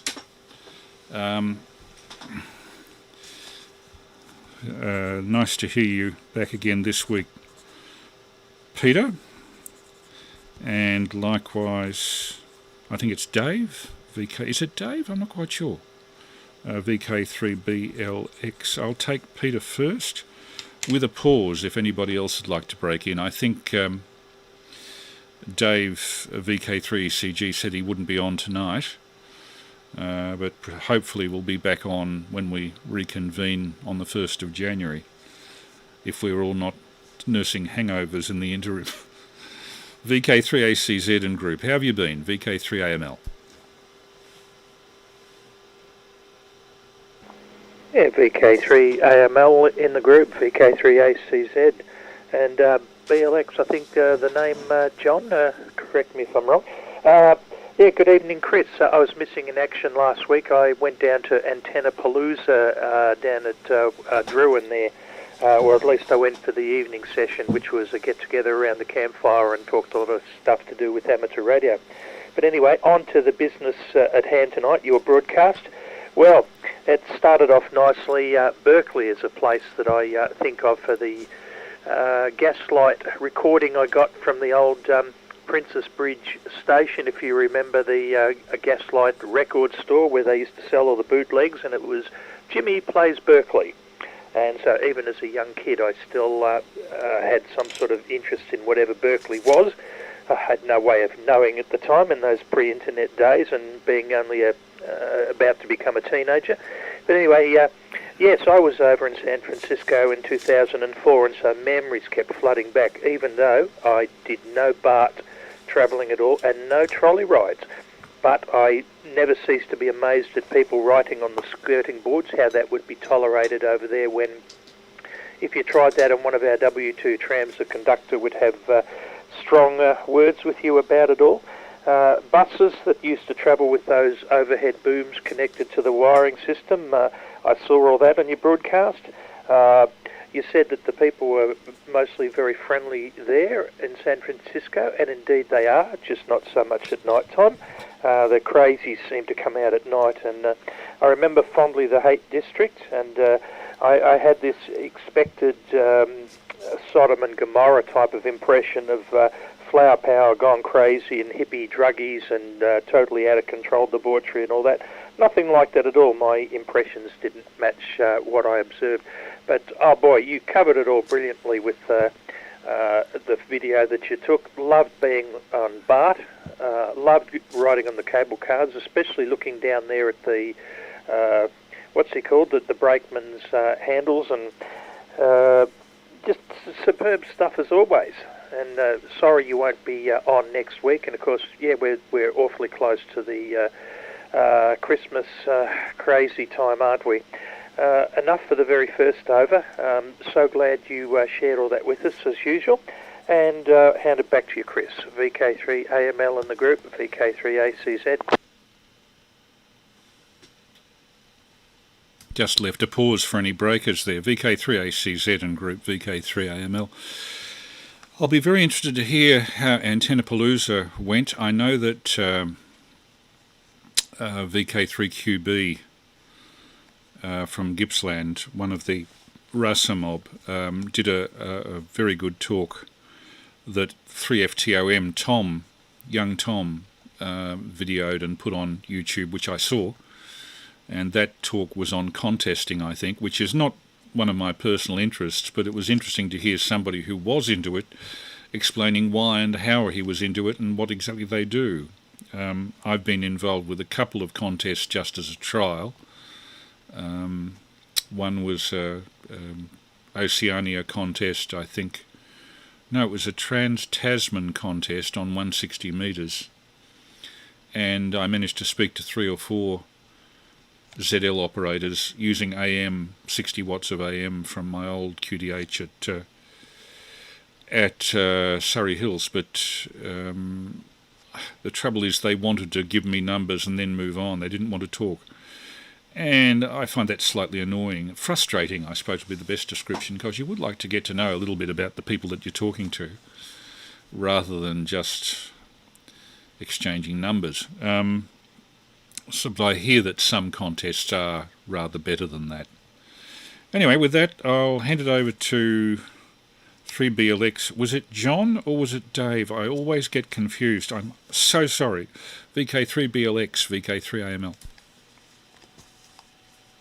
VK3AML on the group, VK3BLX. No, the name is John. It's John. I'm sure getting me confused with Dave ECG. Fascinating bit of footage there again. Actually, that 480p wasn't bad at all, really. I was only watching it on an iPad tonight, so it wasn't a terribly big screen, but no, it was quite good. Yeah, brought back some interesting memories. I was in San Francisco, gosh, how long ago? 8 or 10 years or something like that, I guess.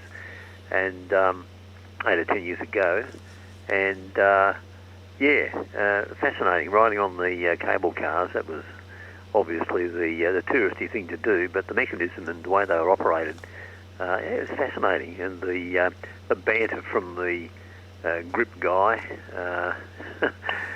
I guess, I don't know whether it was just the natural way things are or whether it was sort of put on for the tourists, but it was all quite a lot of fun. Everyone seemed to enjoy riding it, even though they were basically, most of the people were commuters, they would still seem to just kind of enjoy the ride on the tram. Yeah, pretty amazing how steep some of the hills are in San Francisco, and I can understand why the cable cars were so successful, because you just simply couldn't imagine a normal wheel-driven, steel wheel-driven vehicle just getting up those tracks. It just wouldn't happen. And the shots in the engine room, that was pretty fantastic. I guess it's a bit how I imagined it. I might have seen bits of old footage, but I guess that's sort of what you expect for hauling huge cables over miles of road. Be quite interesting to see what's under the ground on those bends, how they direct the cable around the bends. And obviously, I guess there's no way when you're going over an angled pulley you can have the grip operating, so I guess that's why they've got to release and coast. Yeah, it'd be quite fascinating. All right, that's enough for me for the moment. VK3AML in the group, VK3BLX. Yeah, VK3BLX and group VK3AML. Well, as you can see, the landmark book that was published in 1970, I'm just holding it up to the camera now, called Mind the Curb, A History of Cable Trams by John Keating, was written at a time when a lot of the people who operated in cable cars, the last of the lines, I think the last line to close was Northcote. It was closed in 1940. But a lot of the people who operated at that stage in 1970 were still alive and able to give testimony, evidence, photographs, all the rest. So thank goodness somebody did write a book about it at the time. And if you can come across a second-hand copy of the book, it's quite good reading. For example, if I hold up to the camera there, shows the demolition of the cable track at Clifton Hill during World War II. I think the last of the cable tracks were lifted about 1954 after the lines had been replaced with buses for some years. They finally put electric lines in.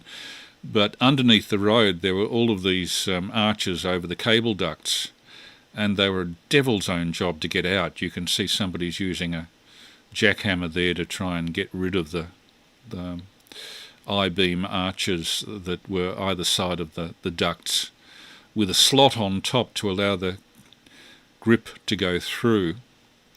The amount of infrastructure actually in the ground was immense. Imagine all of that going in the 1880s through to about 1892. I think the last line was properly constructed.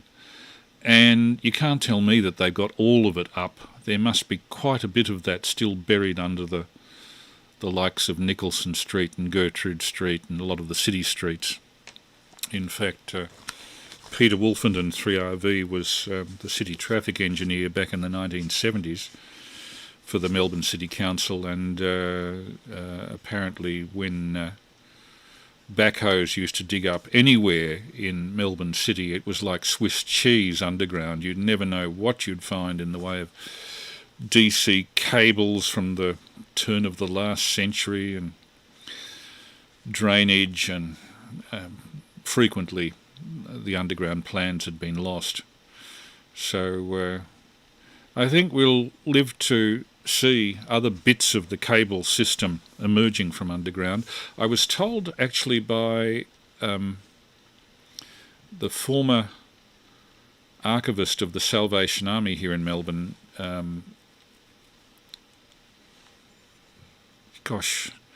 when I try to think for the name I go blank. George Ellis lives only a short distance away from me here, and George tells me that a friend of his would regularly go into that building on the corner of Gertrude Street and Nicholson Street when George lived down the hill a bit in that big bluestone terrace building in the 70s. And at that time the cable inspection tunnels under either Gertrude Street or Nicholson Street running out from under that building were still there, or at least the starts of them were, with I think one or two sheaves still in position, the big rotating pulley things that they had to regularly maintain. But imagine the maintenance on that, all the greasing of the pulleys under the road that allow the cable to run, all of the maintenance of the sheaves, the steam engines required to power it, and of course the highly skilled job of splicing the cable if it broke. That must have involved a workforce, a manual labour workforce that's quite overwhelming, and I can only imagine that they must do it in San Francisco partly on a volunteer workforce, though maybe I'm wrong. I'll hand it back to Peter with a pause for any other breakers. VK3ACZ and group VK3AML.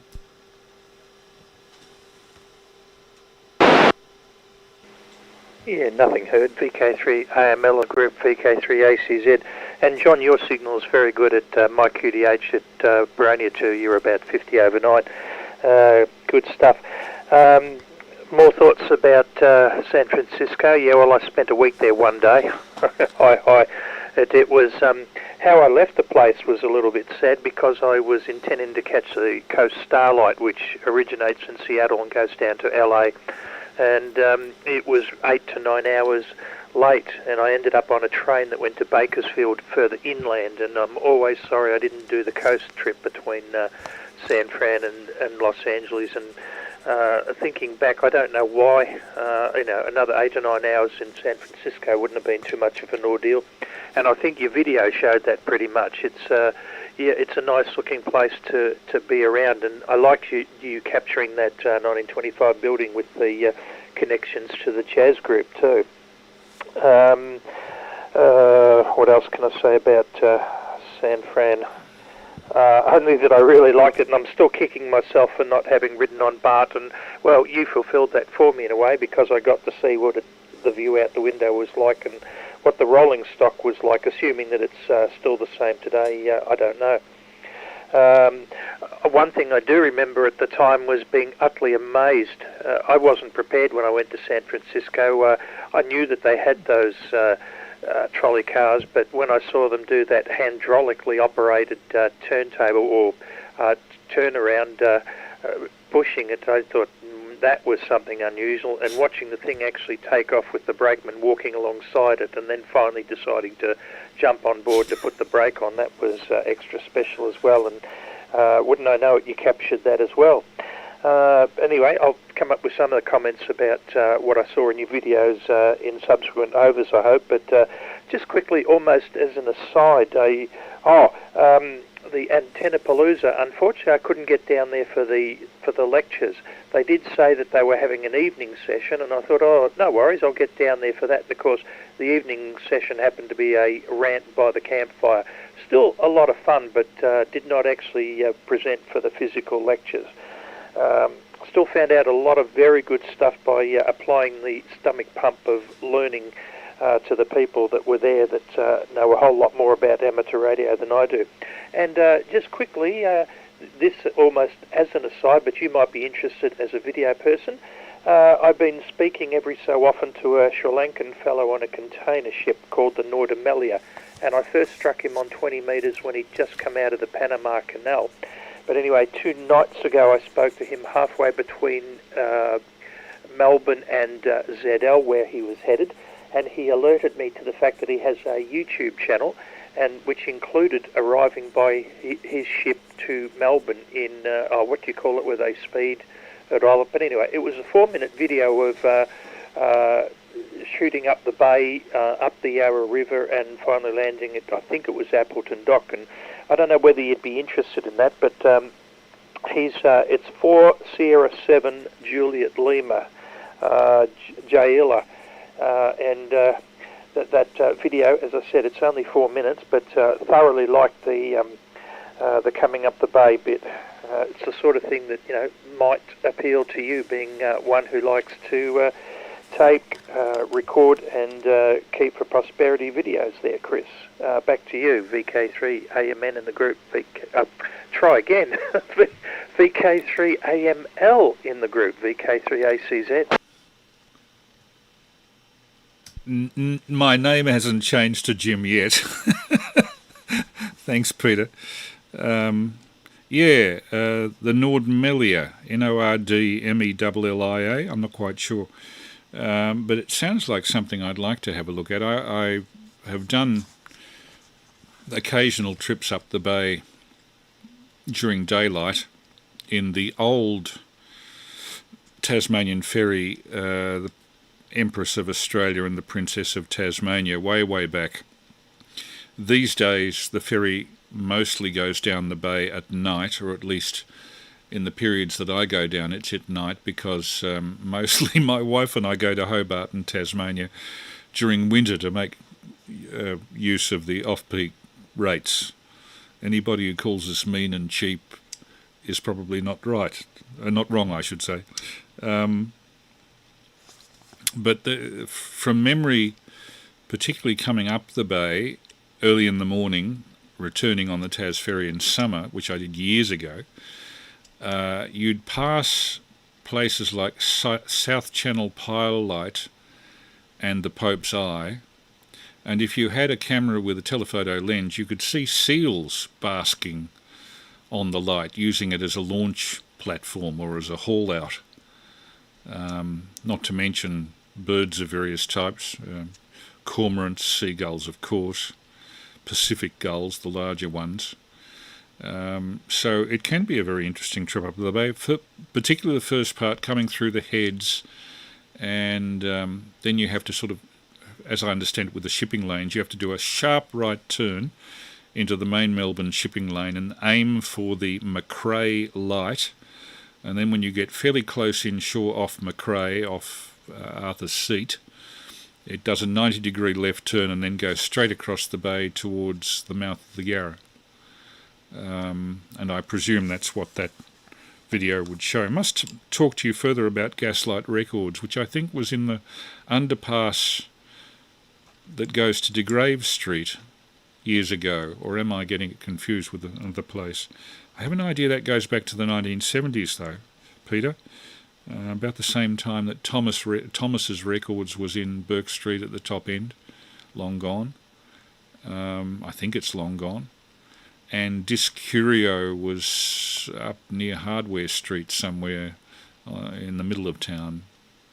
I used to know where all of these places were, but these days, now that downloading has become more the go with music tracks than the actual sale of a physical item like a CD or a DVD, I think a lot of the CD and DVD business is in the decline, which in many ways is a pity.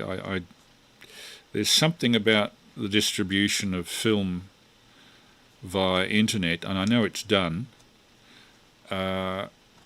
which is giving a bit of excessive control to the distributor, I think, in that they can license it so that only the person that pays for the license can watch, theoretically, whatever production they've got.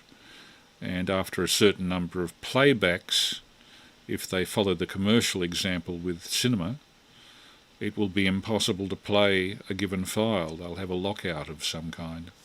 Or at least I predict that's the way it'll go. Everybody's looking for control.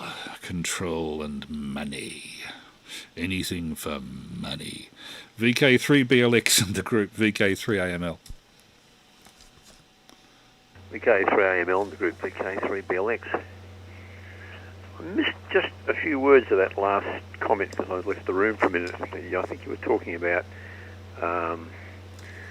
licensing of broadcastable or screenable material, perhaps, was it?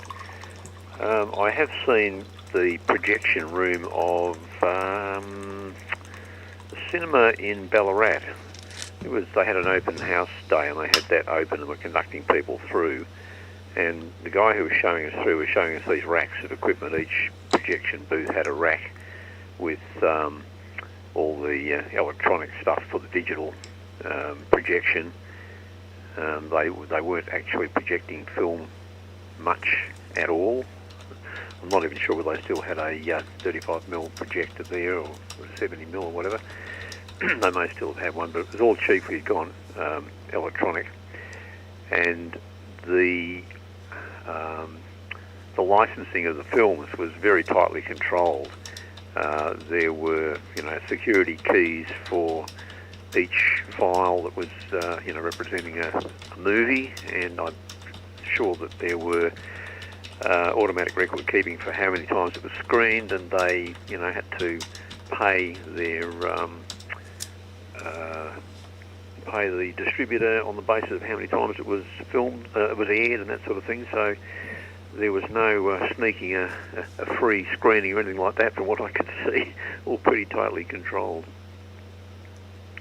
Yeah, funny you're mentioning Disc Curio and so on. I remember I used to work in the city, and I spent many a lunchtime browsing through records in those various different places, Disc Curio being one of them. It's hard to remember them now, though, gosh.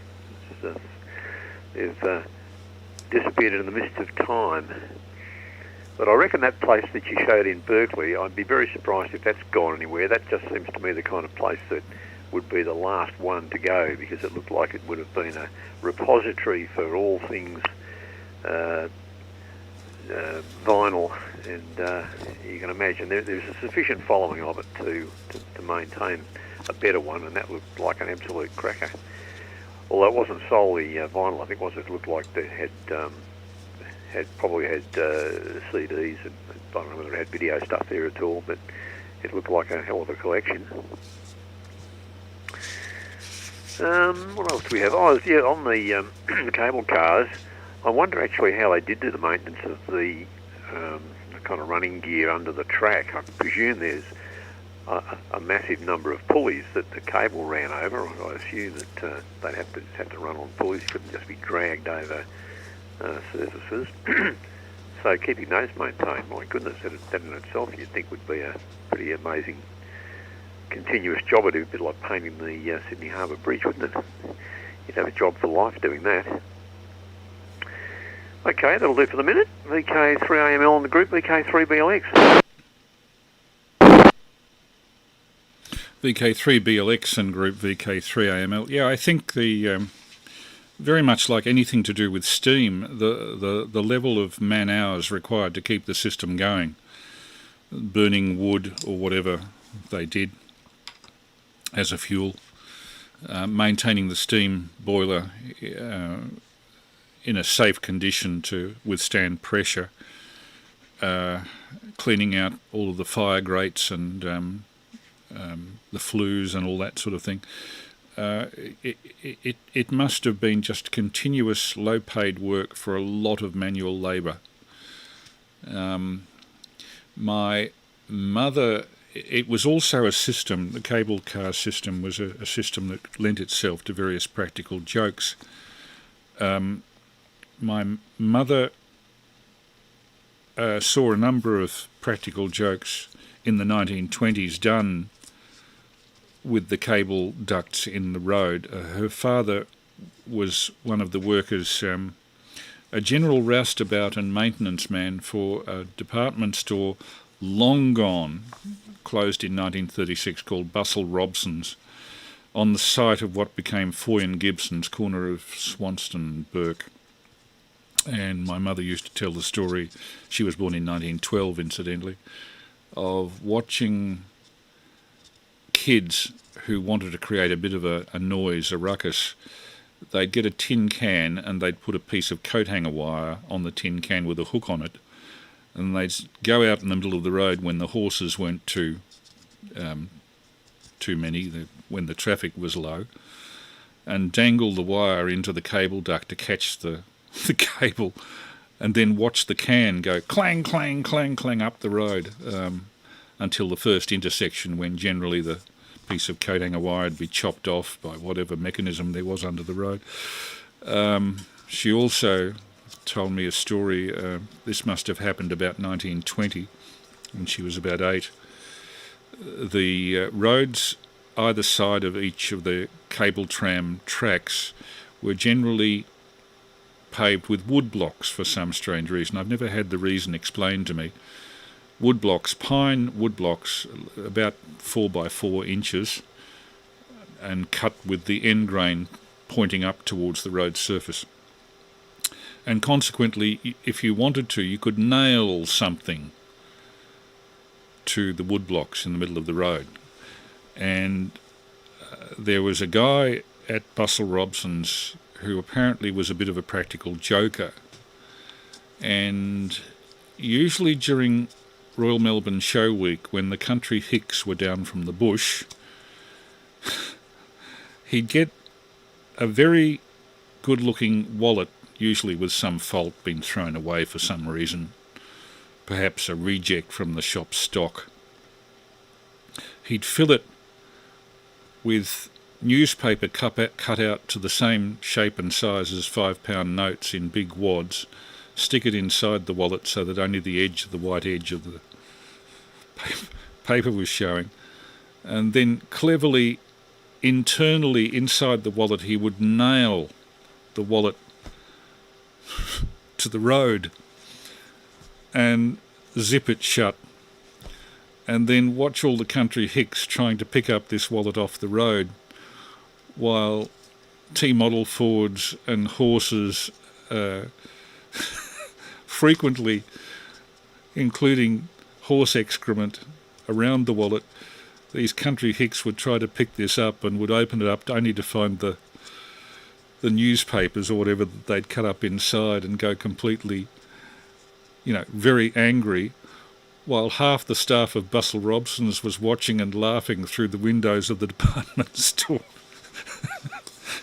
what is it they say? The evil that men do lives after them, and that one's lasted probably 100 years as a result of the stories told by generations down to me. With Berkeley, in terms of what you were saying, Peter, one of the books that I always found handy to have with me while I was over in California, and I'm showing it now, is The Lonely Planet Guide to California, and just reading about Berkeley. It says, Berkeley, population 102,750. And this is the way they describe Berkeley. With more than 30,000 students and enough Nobel Prize winners to give the Swedish Academy its reason for being, the University of California is clearly what makes Berkeley something more than a picturesque bedroom community. The student body is not stirring things up the way it did during the free speech movement of the 1960s, but the city at large still seems to fire-breathe its politics. The town is thick with intellectual inquiry, discourse and creativity. For an idea of what Berkeley stands for, get stuck in the town's maddening traffic, which I think you saw on the video, and catch up on your reading of bumper stickers. Alongside a sticker saying, "Lick Bush in '04." Sorry, I shouldn't laugh, it's too filthy. Which you can rely on seeing at least 10 years after the election concerned. You can ponder complex inducing mottos on bumper stickers saying such as, "Don't believe everything you think." Pause, think about that. Much of Berkeley's youthful radical culture concentrates on a few intense blocks of Telegraph Avenue. That's where that shop Amoeba, the record shop, was, immediately south of the university campus. It's a good shopping zone if you're after books and music. I might add, I found most of the bookshops in Berkeley, in a very civilised way, were open until 10 p.m, which is better than I can say for the local ones. And the cafes here twitch with student energy. But probably the number one reason to visit Berkeley is to eat a fine meal at the northern end of Shattuck Avenue. And it goes on to talk about the restaurants there. But it was a very interesting place, and my brother-in-law Terry, who was a professor at Berkeley for 20 years, was a convenient lob-in point for those of us of his family in Australia. It's my wife's brother, my elder brother, now retired, actually works in retirement for the Walter and Eliza Hall Institute in, of all things, DNA mapping. A new science. Anyway, on to, I think, Peter, VK3ACZ, or have I got the wrong one? VK3AML. No, it's the right one, VK3AML in the group, VK3ACZ. Chris, I liked your practical jokes to do with the trolley cars. That was great.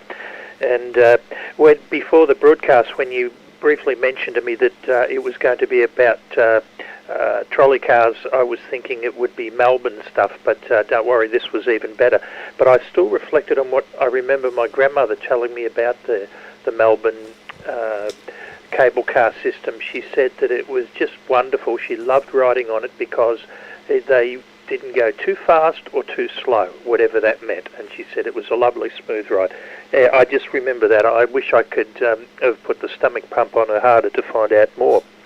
But yes, the Jimmy Plays Berkeley, of course, was the one and only Jimi Hendrix, and the Gaslight record I bought was, I don't know if they ended up into Grave Street, but it was under PB State, or next to Princess Bridge Station, underneath the old Gas and Fool building there.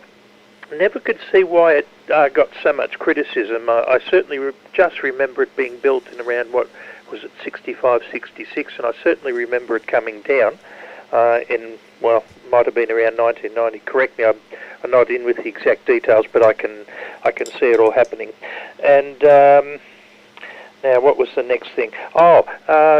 Changing the subject again, however briefly, you missed the Sherbrooke Community Radio Club meeting last Monday, Chris. Sorry if I needed to give you a reminder, or hopefully you were just busy and it wasn't my fault, so sorry about that.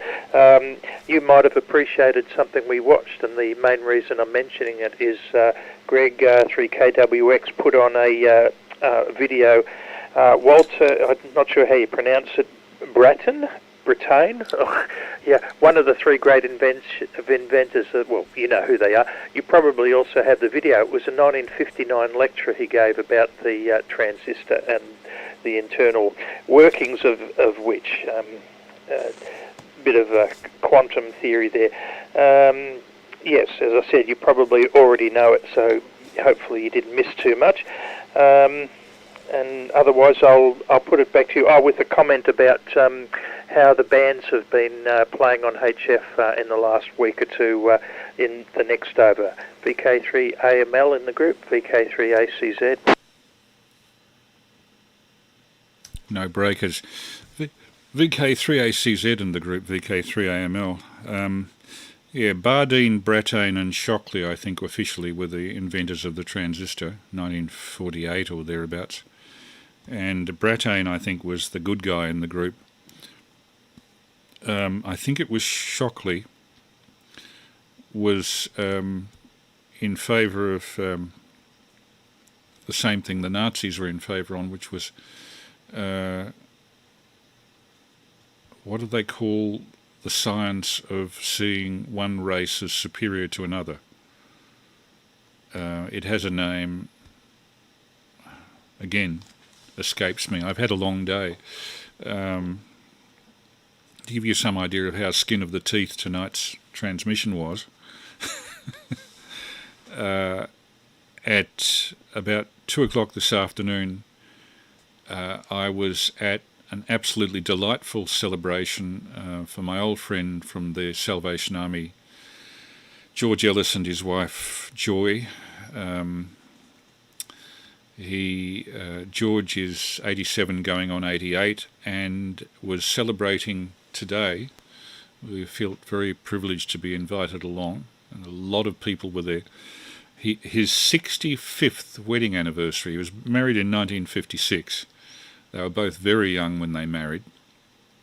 I think he was 23 and his wife was about 2 years younger.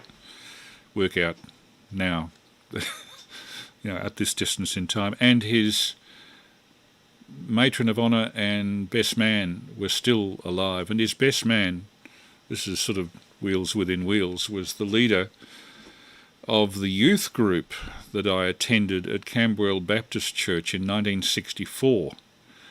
And I'd lost contact with him for almost 50 years when he turned up at one of George's gatherings. Truly, Melbourne is a smaller place than you expect, and people intersect and then part and then re-intersect in all sorts of different unexpected ways. But anyway, I got home from that about 4 o'clock. I feverishly edited what I had of San Francisco, so some of it wasn't as tightly edited as what I would have liked. Got it started rendering at 6 o'clock, rendering in 1080p from the original 480, and mixed with stills, different standards of video, different frame rates. And the render finished at 5 minutes to 9. It was skin of the teeth as to whether we could get that on air at all. So, all done at feverish rate at the last minute. And I see Martin Arnold, somebody, again, I haven't seen face to face since an oral history interview he and I did with a very old musician born in 1903, Ern Pettifer. We interviewed him in 1973. I haven't seen him since that day in Elwood when we did that, and he now is apparently a regular on the YouTube live stream. He says, enjoying the show, and he said, listing the record shops in the city, Discurio, Clements, Thomas's, and oh yes, the Model Dockyard were regular stops during my weekly trade school day at RMIT. And the car camera company opposite the Science Museum in Swanson Street. And I forgot Batman's Records. In fact, Batman's, I think, had 2 branches at one stage and were the last people retailing Edison wax cylinders in Melbourne. I actually bought my first wax cylinders there in about 1967 and then built a machine to play them. when I was about 14, all that happened. That started a historical interest, that a collecting habit that was as hard as heroin to break. I'm sure Martin Arnold can appreciate that. Martin has a YouTube channel as well, in which he presents his own collection of historic records, and I saw the other day he had a private recording made in 1932 of one of the masters from Xavier College doing a kind of a goodbye Mr. Chips speech towards the end of his career, a retirement speech. One of those really odd things that gets recorded, and it's even more odd when they survive 90 years. So interesting upload there, Martin, if you're still watching. Jared Quinn is watching from inner city Sydney, where apparently HF is so noisy that he can't even make an attempt to receive us on 80 metres from Melbourne if we were running 80. Anyway, that's far too long and over. My apologies, and you'll have to tell me more when it's your turn again, Peter, about the Nordmelia. The ship, is it a container vessel? I presume it is, some sort of a container ship. And how this 4S7JL manages to operate HF on the ship without getting stomped upon by the authorities. Around to John, VK3BLX, and lovely to have you on board, John, VK3AML. VK3AML in the group, VK3BLX. Yes, so interesting, a few interesting topics there. Regarding the practical joke with the wallet nailed to the ground, Chris, that brings back memories. We used to do similar things, not quite so ambitious as to set a wallet up with cut paper and the rest of it. We'd get a shilling piece or a 2 shilling piece and glue it to the pavement. And then we'd be hiding in the bushes or up a tree or something, watching until people came by. And the great mirth as these people got down on their hands and knees and tried to free this coin, which was not going to come away easily, I can assure you. The things you do when you're kids. You mentioned the wood blocks in the road. I can distinctly remember those, and I was trying to think where on earth in the city I would have seen them, but they may have been relatively common, but I just have this image of them near one of the major intersections in the city, and they were quite visible. So, they've long since disappeared, dug up and replaced by something else, or just tarred over or something, I suppose, but long gone now, I think. Maybe you were trying to think of eugenics, were you? The attempt to achieve racial purity or improve the race. I think that was it, was to optimise the race and remove any undesirable characteristics and make sure they weren't introduced from any lesser strains of humanity, shall we say? Yes, all rather unpleasant in retrospect. On the invention of the transistor brings to mind a series of videos that are available on YouTube, which appear to have been recorded in VHS originally, because the video is not that terrific, but it documents the early attempts of the Japanese immediately post-war to replicate the development of the early transistors in America, and their attempts to grow germanium crystals of the necessary purity with very basic means at their disposal, and then later chapters, if you like, in the video. Look at the early production of transistors and all the difficulties they had and the early failures they had post-production, early radios that had these early transistors and failing due to failures in the methods of encapsulation and various other things. And I really found it really, really interesting. So I definitely recommend it for anyone who's interested in that the very early stages of development of commercial quantities of transistors, and the efforts to grow germanium of the required purity, and it's got to be astonishingly pure for it to work properly. Really fascinating. Boy, those guys would really stick at it. They were determined. And on the wax cylinders, you built yourself something to play them. That's pretty good in the tender years and your teens there. Well, if you were keen enough to do it then, it's no wonder that you were permanently infected with a love of wax, and then carborundum laced Bakelite or whatever the 78s were made of, and then subsequently vinyl.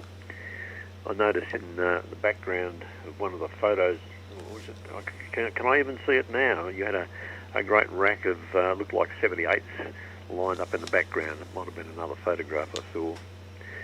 So you must have quite a collection. Okay, put it back to you, Chris. VK3AML in the group, VK3BLX. Just before we continue, have we got any other breakers there? VK3AML just listening.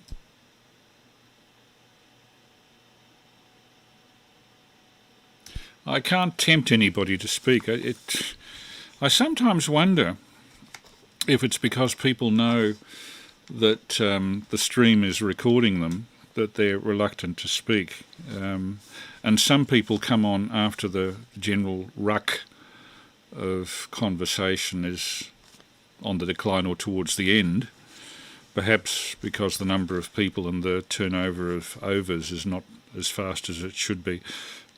When I get HF running, I must arrange to make it full duplex, and that will simplify considerably the turnover, I guess. It was eugenics that I was thinking of, and I think it was Shockley. It wasn't Brattain, it was either Bardeen or Shockley who was the strongly in favour of eugenics and prepared to push it on the media. There actually are disturbing interviews of him basically saying that the Negro is an inferior race intellectually. And I think that kind of indicates that there was something missing in his character in the way of understanding or empathy particularly. Some people are born without empathy. The ones that are more severe become psychopaths and are more often than not behind bars in jail. Practical jokes. There are some very cruel ones that I know friends of mine did on people back in the 60s when we were all kids. I didn't... in the majority of these I didn't take part in, but one of the favourite ones way back was to get a common or garden dog turd, which usually was obtainable from one's pet, and then what you would do is to wrap it in, you probably heard about this is old news, you would wrap it in toilet paper, you would soak it in kerosene, you'd then put it on somebody's front doorstep, preferably a concrete front doorstep, not to do any permanent damage, and set fire to it, and then press the doorbell and run. And when the person came out, their natural reaction seeing the fire was to stamp on the fire, which produced an unfortunate smell and an unfortunate foot. That was the worst I think I came across in the 60s. Another one was if you're in a block of flats and you have the upstairs room, to get the nut off a fair-sized bolt, stick it on the end of a piece of string, and then arrange for it to swing and tap on your downstairs neighbour's front door, and then pull it up as soon as they appeared to be coming near to answering the door. A very sad thing to do. Where did these ideas come from? They're sadists. True sadists. Yeah, and with early transistors, I've come across a lot of odd things happening with early germanium technology, and particularly I think the earliest transistor radios I've come across have used point contact transistors. I think they were only used in the very early days of germanium, mid-50s, no later. And the story that I'd heard from a serviceman was that due to metal migration at the points of the point contact in those transistors, frequently their beta goes up, their amplification factor goes up, to the point where the IFs actually take off into oscillation. But how you find a point contact transistor to replace the one that's in the ancient radio is anybody's guess. And even in storage, probably there would have been some sort of metal migration with a PN junction. All very interesting. And yes, you're right, the cylinders, in terms of audio, they opened a whole new world to me of what the world was like before the First World War, in terms of popular music. Those Edwardian string quartets, violin, flute and harp, that were considered to be so out of fashion in the 20s as jazz and ragtime came online, often found on those pre-First World War wax cylinders, and some surprisingly bawdy music hall songs, some of which are so bad I couldn't actually play them on here without our friendly RI, Steve Haynes, probably becoming unfriendly. So, on to Peter, VK3ACZ. Did this Jimmy Plays bootleg record, which Jimmy, it's Jimi Hendrix, but are you saying that Gaslight Records was selling recordings made by somebody with a portable tape recorder shoved up their jumper at one of his live shows? VK3ACZ and group VK3AML. VK3AML and the group VK3ACZ. Yes, Gaslight Records were the great purveyor of all things bootleg, and Jimmy Plays Berkeley was just one of those, one of the very many. I still remember the very plain white album sleeves with a poorly photocopied, probably on one of those methylated spirits type copiers, taped on the front with 4 pieces of sticky tape. There you go. A quick word about Walter Brattain. Something that made me laugh about his 1959 lecture, which we got to watch, was where he said that the basic operation of the transistor and the theory of it was so simple he could hardly believe that it hadn't been thought of many years before it did. So there you go. That I could appreciate the irony or the intended humour of that one.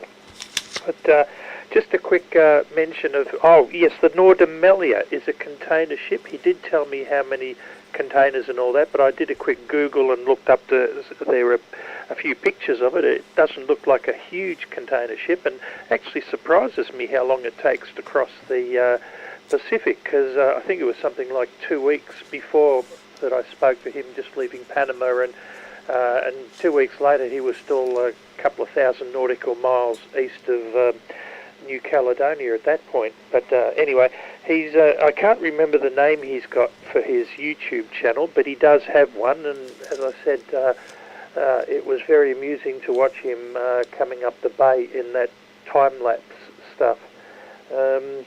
Yes, I've done a couple of trips up on the Abel Tasman and thoroughly enjoyed the experience too. That is when I wasn't heaving the contents of my upper intestines over the side of the ship, I might add, or creating burley for the fish. Quick word about how the HF bands have been going this last week. As you would know, it's sporadic E-season for 10 and 6 metres. I've still not heard a single beacon fire up on 6, but 10 is happening a bit. But I started a week or two ago with a good rag chew with the fellow up in Newcastle, a VK2, and he was 20 over 9 averaging and slumped to about 5 by 8 at the absolute worst with the fading. I seem to have used up all my luck because my last half a dozen contacts around Australia on sporadic E on 10 have been never even lasted long enough to get the 7.3 out. It's just been opening and closing so quickly. Kind of frustrating, but then it was the Christmas week last year that we seemed to have the all-day openings, and 6 metres performed like a German band. What else? Oh, another strange thing, we've lost all our sunspots, and I noticed the solar flux has crept down to the mid to low 70s again, but 15 metres doesn't seem to know that, because it's supposed to be a daytime band. I worked Italy a couple of nights ago at 11:30 at night, which really surprised me, and I noticed last night the Italians were coming in around about midnight, so yeah, strange propagation and interesting times. Went out portable today for about 5 hours, and I worked a grand total of 2 stations. Thankfully, one of them at least was on 15 metres over to Italy again, but I really expected to do better. There's the 10-metre worldwide DX contest on this weekend, and I've heard almost no F2 propagation, so even this time last year at the absolute bottom of the sunspot cycle, it was better than that. Now, Chris, I don't know if any of that is psyching you up to finally getting this broadcast on HF or not, but 80 metres will certainly, as you know, have totally different propagation characteristics to this. It's just I'm finding it's a never ceasing area of either frustration or excitement, never knowing quite which you're going to get. Anyway, enough waffle for this over. VK3AML in the group, VK3ACZ. Yes, the HF stuff does interest me, Pete. VK3ACZ and group VK3AML. I have noticed here that my HF noise now that we've had this house's electrical connections and lighting units mostly replaced from the cheap rubbish that the Romanian twit who owned the house before us installed, probably bought from Aldi when they were on cheap special in year 2000 or something. Some of the Japanese-made sconce lights, the LED lights, their inverters were so noisy you could actually hear them almost sparking. It sounded like the electrolytics in them were sparking over the broadband noise. Anyway, replaced them with approved, I might add, Australian-made lighting units, or at least Australian standard lighting units with the right numbers and letters. And they don't radiate noise at all, as a result of which our HF noise level is now down quite a lot on what it was. So if you go through your electrical system with a fine-tooth comb and eliminate things bit by bit, it works quite well. And yes, I've been dragging my feet on buying the Annan, because there's a new model coming out. I suppose you could always say there's a new model coming out, but there is a new major change planned, and I want to get the new major change. And I'm not too fussed with how much time it takes, because I want to be very sure that I've got something that won't significantly be outmoded in my lifetime, which might be another 10 years only. I'm 67.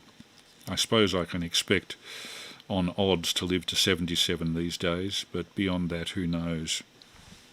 So looking for something as a building block for an HF transmitting outfit here. The only thing I've got for HF at the moment is a 15-watt portable thing that very graciously VK3ASE threw my way, called CCOM. Awfully tinny audio on the thing, but it transmits on 160 metres very well. And if you can set up 2 squid poles suitably spaced with some very light wire between them for an inverted L for a quarter wave on 160, which can be done at the local park, I can get quite a good signal out with it. But not on, I have nothing for 80, nothing for 20, nothing sideband yet. The 1959 lecture by Brattain I must look up. That business of semiconductors and their surprise that nobody had tried to make an amplifying crystal before. There have been several attempts, I know, in the 1920s, there was a device called a zincite crystal, which somebody found had a negative resistance characteristic, and somewhat like a tunnel diode, it could be made to oscillate, and presumably, if it was biased correctly, provide some amplification. But they never managed to get the zincite crystals working reliably enough to make a commercial thing of it. The other thing I probably should bring up here is there is a Australian inventor who's forever being touted as the inventor of television when he wasn't, a chap called Henry Sutton, who was born in Ballarat and did a lot of his work he was one of the Sutton Music Company people, but a brilliant inventor, built an automobile turn of the century before most other people had, with the exception of Herbert Thompson in Armidale, and had also built various types of portable radio transmitting gear as far back as 1907.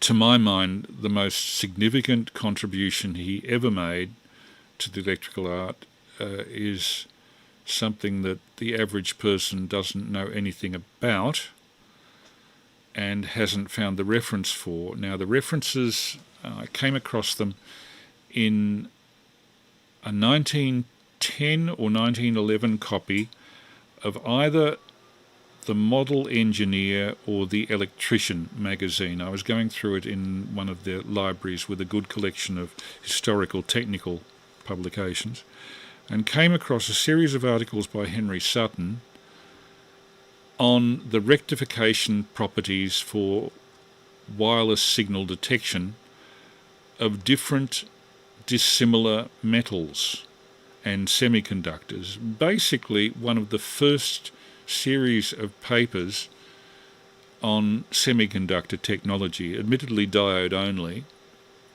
but Sutton managed to find a diode detector more reliable than galena and more sensitive, and drew up the voltage versus current curves for them in this article, and was using them around 1911 to detect signals with a pair of very sensitive headphones and a big antenna, based in High Street, Armidale, I think, or was it Alma Road, I forget,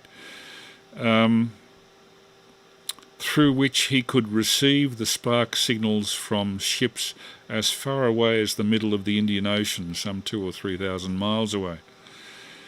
And nobody has recognised him for that pioneering work in Melbourne on semiconductors, basically the first steps towards the transistor. But you try to explain that to non-technical people or people who are not involved with radio, and it tends to go over their heads and they don't realise the significance of it.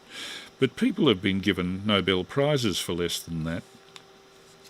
Unfortunately, Henry Sutton died in 1912, very shortly after those experiments, so that may explain why they're not more widely known and why he didn't take the stuff further. Again, along over VK3BLX and group VK3AML.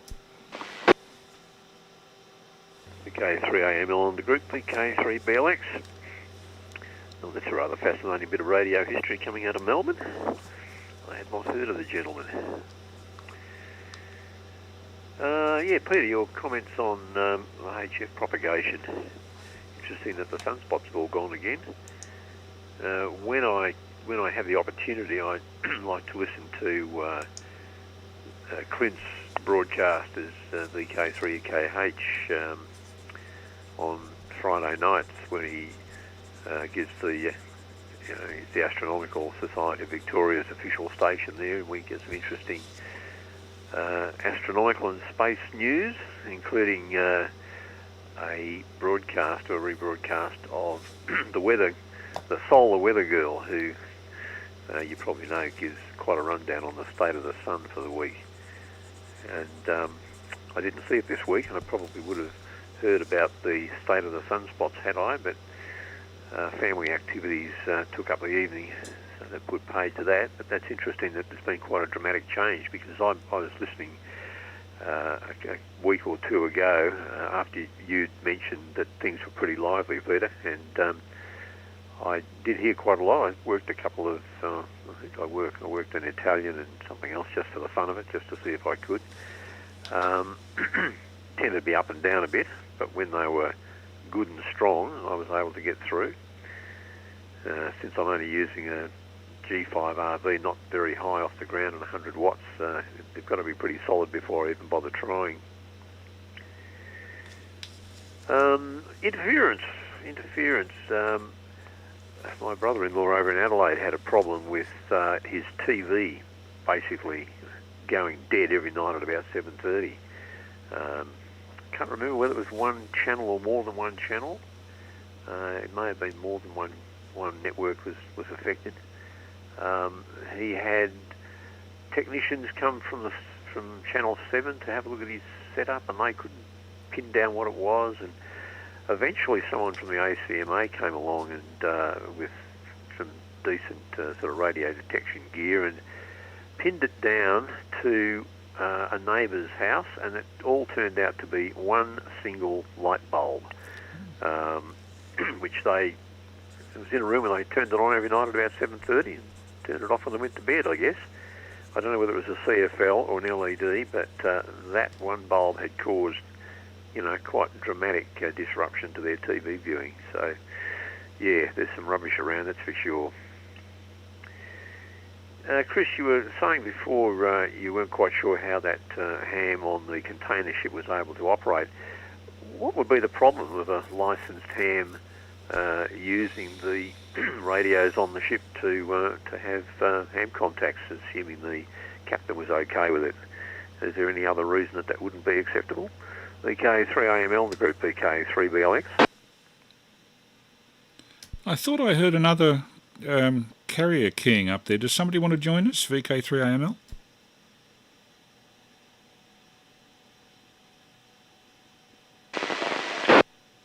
Yes, there's a carrier there. Would you care to say something?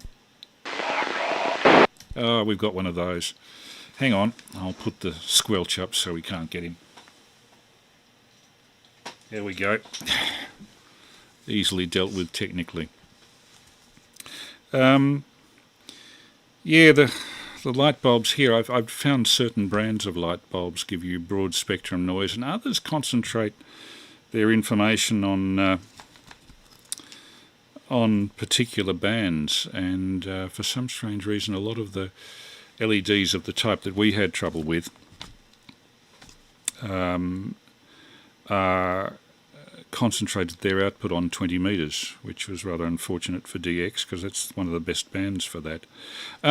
Just reverting to what you were saying about the Nordmelia and operating a ham radio on a ship. Well, first of all, the ship would be probably set up for bands other than the ham bands, one would imagine, and I have an idea most Australian ships these days are not set up for HF at all, not even as a backup.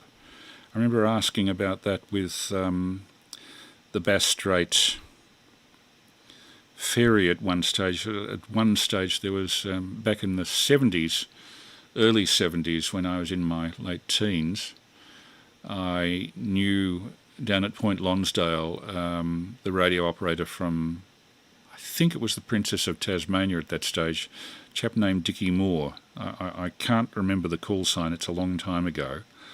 But he told me that they were switching from HF to VHF, and I think later in the decade to satellite. And the HF equipment first of all became standby and then was eliminated entirely. And I'm not sure that the modern ships carry it at all. Though a trader in commercial service with a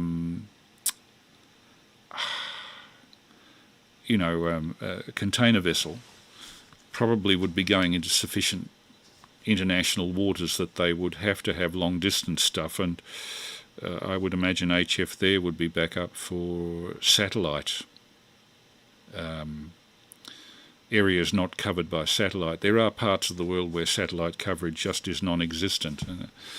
just areas where not many ships go and not many people are. For example, west of the coast of Chile or the South Atlantic Ocean, or indeed that part where MH317 went down in 2014, the South Indian Ocean. They're probably, for the sake of safety, you'd have to have HF as backup. But I would imagine that the equipment, unless I'm very much mistaken, would be the property of the company operating the shipping line, and not the property of the operator. So how that would work, I just don't know. You may have got more details of what this 4S7JL is doing, Peter. VK3ACZ, VK3AML. Yeah, VK3AML and the group VK3ACZ. Yes, I meant to say before a little bit more what I knew about Jayla at his setup. I should inquire more with him as well. He's not the captain. I thought he was for a while there, but he's a first officer, I think. But he runs 30 watts into a vertical, and I'm negligent in that I haven't even asked him what sort of radio it is he's running, or when he gets time to play radio. But I presume it's not in any kind of official capacity. And I tell you what, though, nothing's sacred anymore. Whoever it is, the Russians, the Chinese, Indians now, or whoever that are running the over-the-horizon radar, I often hear it coming over the VMC and VMW maritime weather HF broadcasts as well. So it seems that nobody's off limits as far as the over-the-horizon radar interference goes. Wouldn't have thought that'd be the case. It kind of makes sense that they would muck up our ham bands, because after all, we're second-class citizens, aren't we, compared to defence? I mean, heck, we'd even have all of 80 and 70 metres if defence didn't come first, but don't get me started. So anyway, yeah, he comes up on 20 metres regularly now, and I think, looking through my logbook, I've spoken to him 4 times already. The next time I will find out absolutely everything I can about when he operates and all that sort of stuff, and what the official status is there. Back to you, Chris. Yeah, it'll be interesting to find out.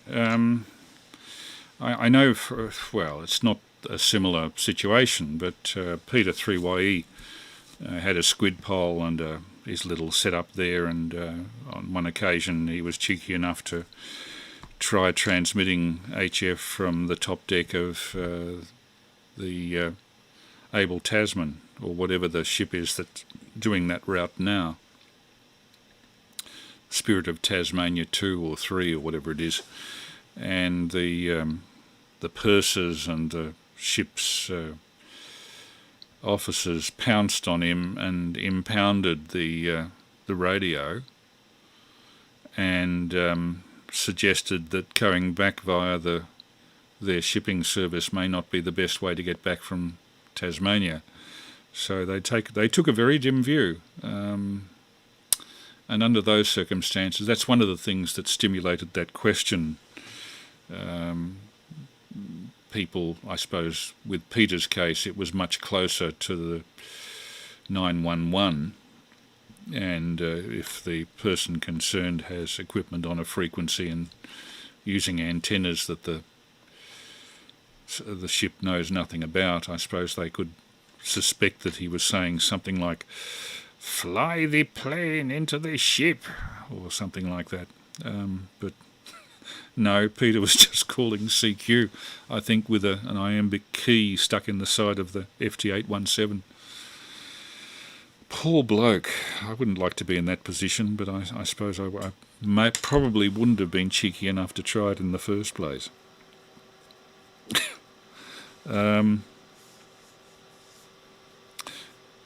Getting a little late. I probably should start to wind up, but I'll hand it round to John. Is it John, VK3BLX, that we should do next? I'm starting to dry up a little bit. The mixture of social obligations to my wife for Christmas, doing the place up, as best we can for a gathering of Prue's family for Christmas, and other social engagements with the family and Prue and myself, mixed with trying to get this video edited by start time 9:30 today. I've been scrambling quite a bit and probably a little bit tense, so I probably should give myself a break and at least by midnight have a good sleep. So handing round to Peter, I think. Peter, 3ACZ, VK3AML. I think it's John's turn. Sorry, John. That just goes to prove I am getting a little tired. VK3BLX, VK3AML. VK3AML, VK3BLX of the group. Yes, I'm starting to think exactly the same thing. I'm getting a little tired, so I'll make this my final over, if that's okay with you guys. Thanks again for a very interesting evening and a good rag chew at the end. Excellent way to spend a Saturday evening, isn't it? Okay, also, Chris, on the fact that you'll be missing until, when was it? New Year's Eve, or yeah, after Christmas anyway. So we'll keep that in mind and look forward to your next presentation, whatever it may be, and the chat that follows. And as we probably won't catch up again, wish you all a very Merry Christmas and a Happy New Year and all that sort of stuff. A COVID-free New Year. VK3AML and the group VK3BLX is signing. Cheers, guys. All the best, John, and thanks for coming on. And yeah, the same goes from us to my wife and myself, to all the listeners, both on 475 and also on the text chat. I see, now what do we hear? John Young found the program interesting. Chris Baird is on there. Good evening all from Pirate, and Terry saying thanks Chris for running the test broadcast. Yeah, have a good Christmas and a safe New Year everyone, from Terry 3FTJS. And I wish the same to everybody. I think the next Saturday I'll be on will be the 1st of January, if I'm not hungover.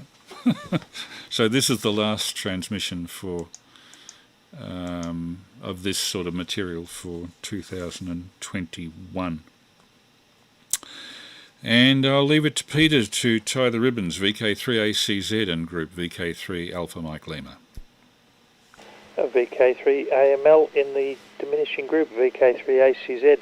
And John, if you're still listening, best 7-3 to you, and wish you and yours all a merry, safe Christmas and a COVID-free New Year too. And just one last word. A couple of weeks ago, even 10 metres was going gangbusters. Had some good F2 contacts with Europe late afternoon, roundabout, or up to around sunset, was getting into Finland, Poland, Scotland, England. But alas, with the DX contest on this weekend, nothing quite so grand, but that's the nature of it. Chris, to you, it's been an amazing year with the stuff that you've been sharing with us. Thank you so much for every minute of it. Thoroughly enjoyable, entertaining, but most of all, educational. And can't appreciate you enough, especially like what you said today about the effort involved in getting it all on the air. Well worth your labours, absolutely. You know, if you measure it by the appreciation that we're chucking at you, it's surely got to be worthwhile. Thank you for being there. Thank you for doing it. To you and Prue, best wishes for the Christmas period celebrations. I like you saying there that if you're not too hungover, you'll be on New Year's evening. I'll look forward to it. But until then, best to everybody and the listeners. Hope everybody has a safe and Merry Christmas and a prosperous New Year. Getting all emotional because it's the last one of the year. Good stuff. Thank you, Chris. VK3AML from VK3ACZ. Good night. Yeah, good night, Pete, and good night, John. Good night to the listeners too. I'm sure there were a few, apart from the one who was the abusive one, and that was easily dealt with. He was about strength 1. We'll be back on the 1st of January, as I say. One of the things I must do over the Christmas New Year period is to get out with the video camera and perhaps interview a few ham radio operators and get them to talk on camera about what their particular interests are and record a little bit of it. And you gave me a suggestion there, Clint. So start running, Clint, if you're listening. But I agree, his ASV transmissions are very interesting, and he certainly puts a lot of effort into it, and I know how much effort is required for a weekly contribution. Although in my case, occasionally I'll have a gap here and there where Prue and I are occupied with something or other social. I don't want to destroy my social life with ham radio. It's the last thing I'd want to do to Prue or myself. So thank you for your participation, people, and look forward to more in the new year. I'll edit more up from the stuff that's on my terabyte drives and has been there for years unused. One of the things I must do actually is I have here in my collection of stuff a collection of 16mm films made originally by a World War I aviator who later got into 16mm as an enthusiast, Dr. E.C. Cato, one of the sons of the guy who started the firm of Moran and Cato. In the 1920s, he took a couple of aviation pictures at Essendon Airport and at Fisherman's Bend, which then had an airport. We're talking about 1927. And I must arrange some sort of a telecine arrangement with a 16mm projector and a camera, perhaps even firing at a wall as a first step, and get those things digitised and on the transmission. I'm glad that the 14-year-old video in 480p didn't look too bad through the stream. It looked like the attempt to convert it up to 1080p worked wonders. Anyway, I'll listen briefly before closing, otherwise I'll close the net and close the live stream. And thank you for being on, Martin. All the best to you for Christmas. You know, Martin, after 50 years we probably should get together again somewhere along the line and spin records, if nothing else. See what we dug up in the way of vocalion and private recordings and moulded products and all that sort of stuff. Keep the excellent programs. Keep in mind the excellent programs by VK3SL. Yes, Steve Langley, good friend of mine, musician, cellist, does his weekly transmission similar to this, but more dealing with his line of speciality at 11:30 p.m. Friday nights to keep himself in practice in amateur radio, to keep himself sane, I think, also when, as a music teacher, he's forced to do a lot of his lessons on Zoom and sometimes live, and he can never predict from one week to the next how it's going to jump. This has been a very difficult year for most people, and I sincerely hope that we have an easier year next year, and hopefully with more input from more amateurs, even if I have to force a microphone up their gob and a movie camera in their face. All the best, people, and good night from VK3 Alpha Mike Lima, listening before closing. Yeah, Peter Cozzens would be a good one to interview. Anyway, good night, Chris. Yes, agreed. I recorded a lecture of Peter Cozzens at the MDRC about 12 months ago, maybe 2 years, on cheap ways of getting onto ATV, and I probably should go around there with a camera and do it on a more personal basis. Thank you, Peter. All the best for Christmas and the New Year if we don't speak before. And good night to all the people on the stream. Thank you also for being there. And I'll stop streaming